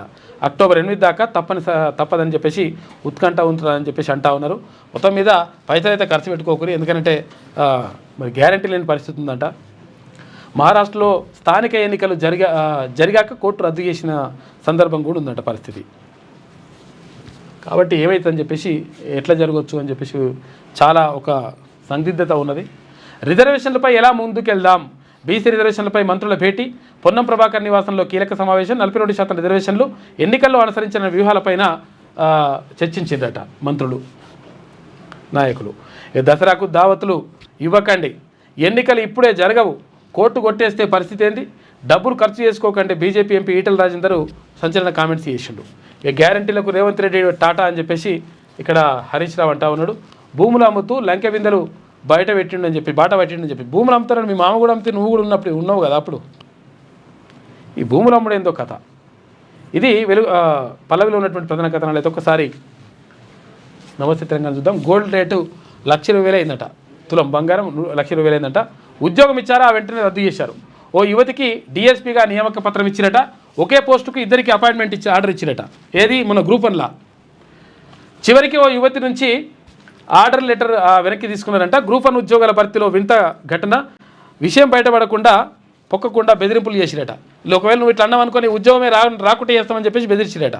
ఇక ఇటువంటి కథలు ఇప్పుడు కాదు, గతంలో కూడా జరిగినాయి. ఇటువంటి చేస్తారు ఇట్లా. రిజర్వేషన్ లాగమాగం. ఎస్టీలే లేని గ్రామాల్లో ఎస్టీలకు రిజర్వ్డ్, ఒక్క బీసీ కూడా లేని చోట బీసీకి, అంతా బీసీలు ఉన్న చోట ఎస్సీ ఎస్టీలకు ఇచ్చిరు. ఇక రిజర్వ్డ్ అభ్యర్థులు లేక గతంలో కొన్ని గ్రామాల్లో జరిగిన ఎన్నికలు, ఇప్పుడు కూడా అదే పరిస్థితి. ఇక చూసుకో, ఇట్లున్నది పరిస్థితి. 6 నుంచి మళ్ళీ కాలేజీలు బంద్, ఫీజు బకాయిల విడుదల చేయని సర్కార్, ఊరించి ఉసూరు మనిపించిన ప్రభుత్వం. ఇవాళ కాలేజీ యాజమాన్యాల సమావేశం, భవిష్యత్తు కార్యాచరణ ప్రకటించే అవకాశం ఉందంట. నిరవధికగా మూసివేత దిశగా ఆలోచన చేస్తున్నట ఫీజు బకాయిలు ఇవ్వకపోతే. మారో ఆటో డ్రైవర్ బలవన్మరణం. గత నెల 24న ఆత్మహత్యాయత్నం, చివరి చికిత్స పొందుతూ డేవిడ్ చనిపోయిందని చెప్పేసి పాపం వార్త కనిపిస్తూ ఉంది. పంట పోయిందని రైతు ఆత్మహత్య. అడవి పందులతో నష్టం, పంట నష్టం అంట. పురుగుల మందు తాగి రైతు చనిపోయారు ఆసిఫాబాద్ జిల్లాలో. రైతు బతుకుకు కేసీఆర్ భరోసా. మాడుగుల కేసీఆర్ పాలనలో తగ్గిన ఆత్మహత్యలు అని చెప్పేసి ఇవి రాసుకొచ్చింది. అప్పుడు కూడా మస్తు ఉన్నాయి, ఆత్మహత్యలు లేవని చెప్తున్నాడు. మళ్ళా మాడుగులకు సాగునీరు, కేసీఆర్ కృషితో తీరిన రైతుల గోస అని చెప్పేసి ఇగో ఈ వాటర్ రాసుకొస్తుంది. కేసీఆర్ సూపర్, కేసీఆర్ డూపర్ అని రాసుకొస్తుంది. ఈమె పాపం పొలగాడు. బతుకమ్మ మొదటి రోజే ఇల్లు కూల్చిన హైడ్రా. శిథిలాల మధ్య నిలబడి ఓ బాలుడి ఆవేదన. ఇల్లు లేదు, తిండి లేదు, ఏడ ఉండాలి, మా బతుకులు రోడ్డున పడ్డాయని చెప్పేసి ఏం కావాలని చెప్పేసి ఒక వార్త కనిపిస్తూ ఉంది. గాజుల రామారం బస్తీ పిల్లగాడని చెప్పేసి అంటున్నారు. గాజుల రామారంలో చాలా అక్రమ కట్టడాలు ఉన్నాయి వాస్తవం. కాకపోతే అంటే పేదోళ్ళ ఇల్లు కాడ మాత్రం వెళ్ళకుంటే బాగుండేదని చెప్పేసి అభిప్రాయం వ్యక్తమవుతుంది. ఇది అయిపోయిందా? మనలో ఉన్నట్టు రాయల్ ఎన్ఫీల్డ్. ఇది నమస్తే తెలంగాణలో ఉన్నటువంటి ప్రధాన కథనాలు.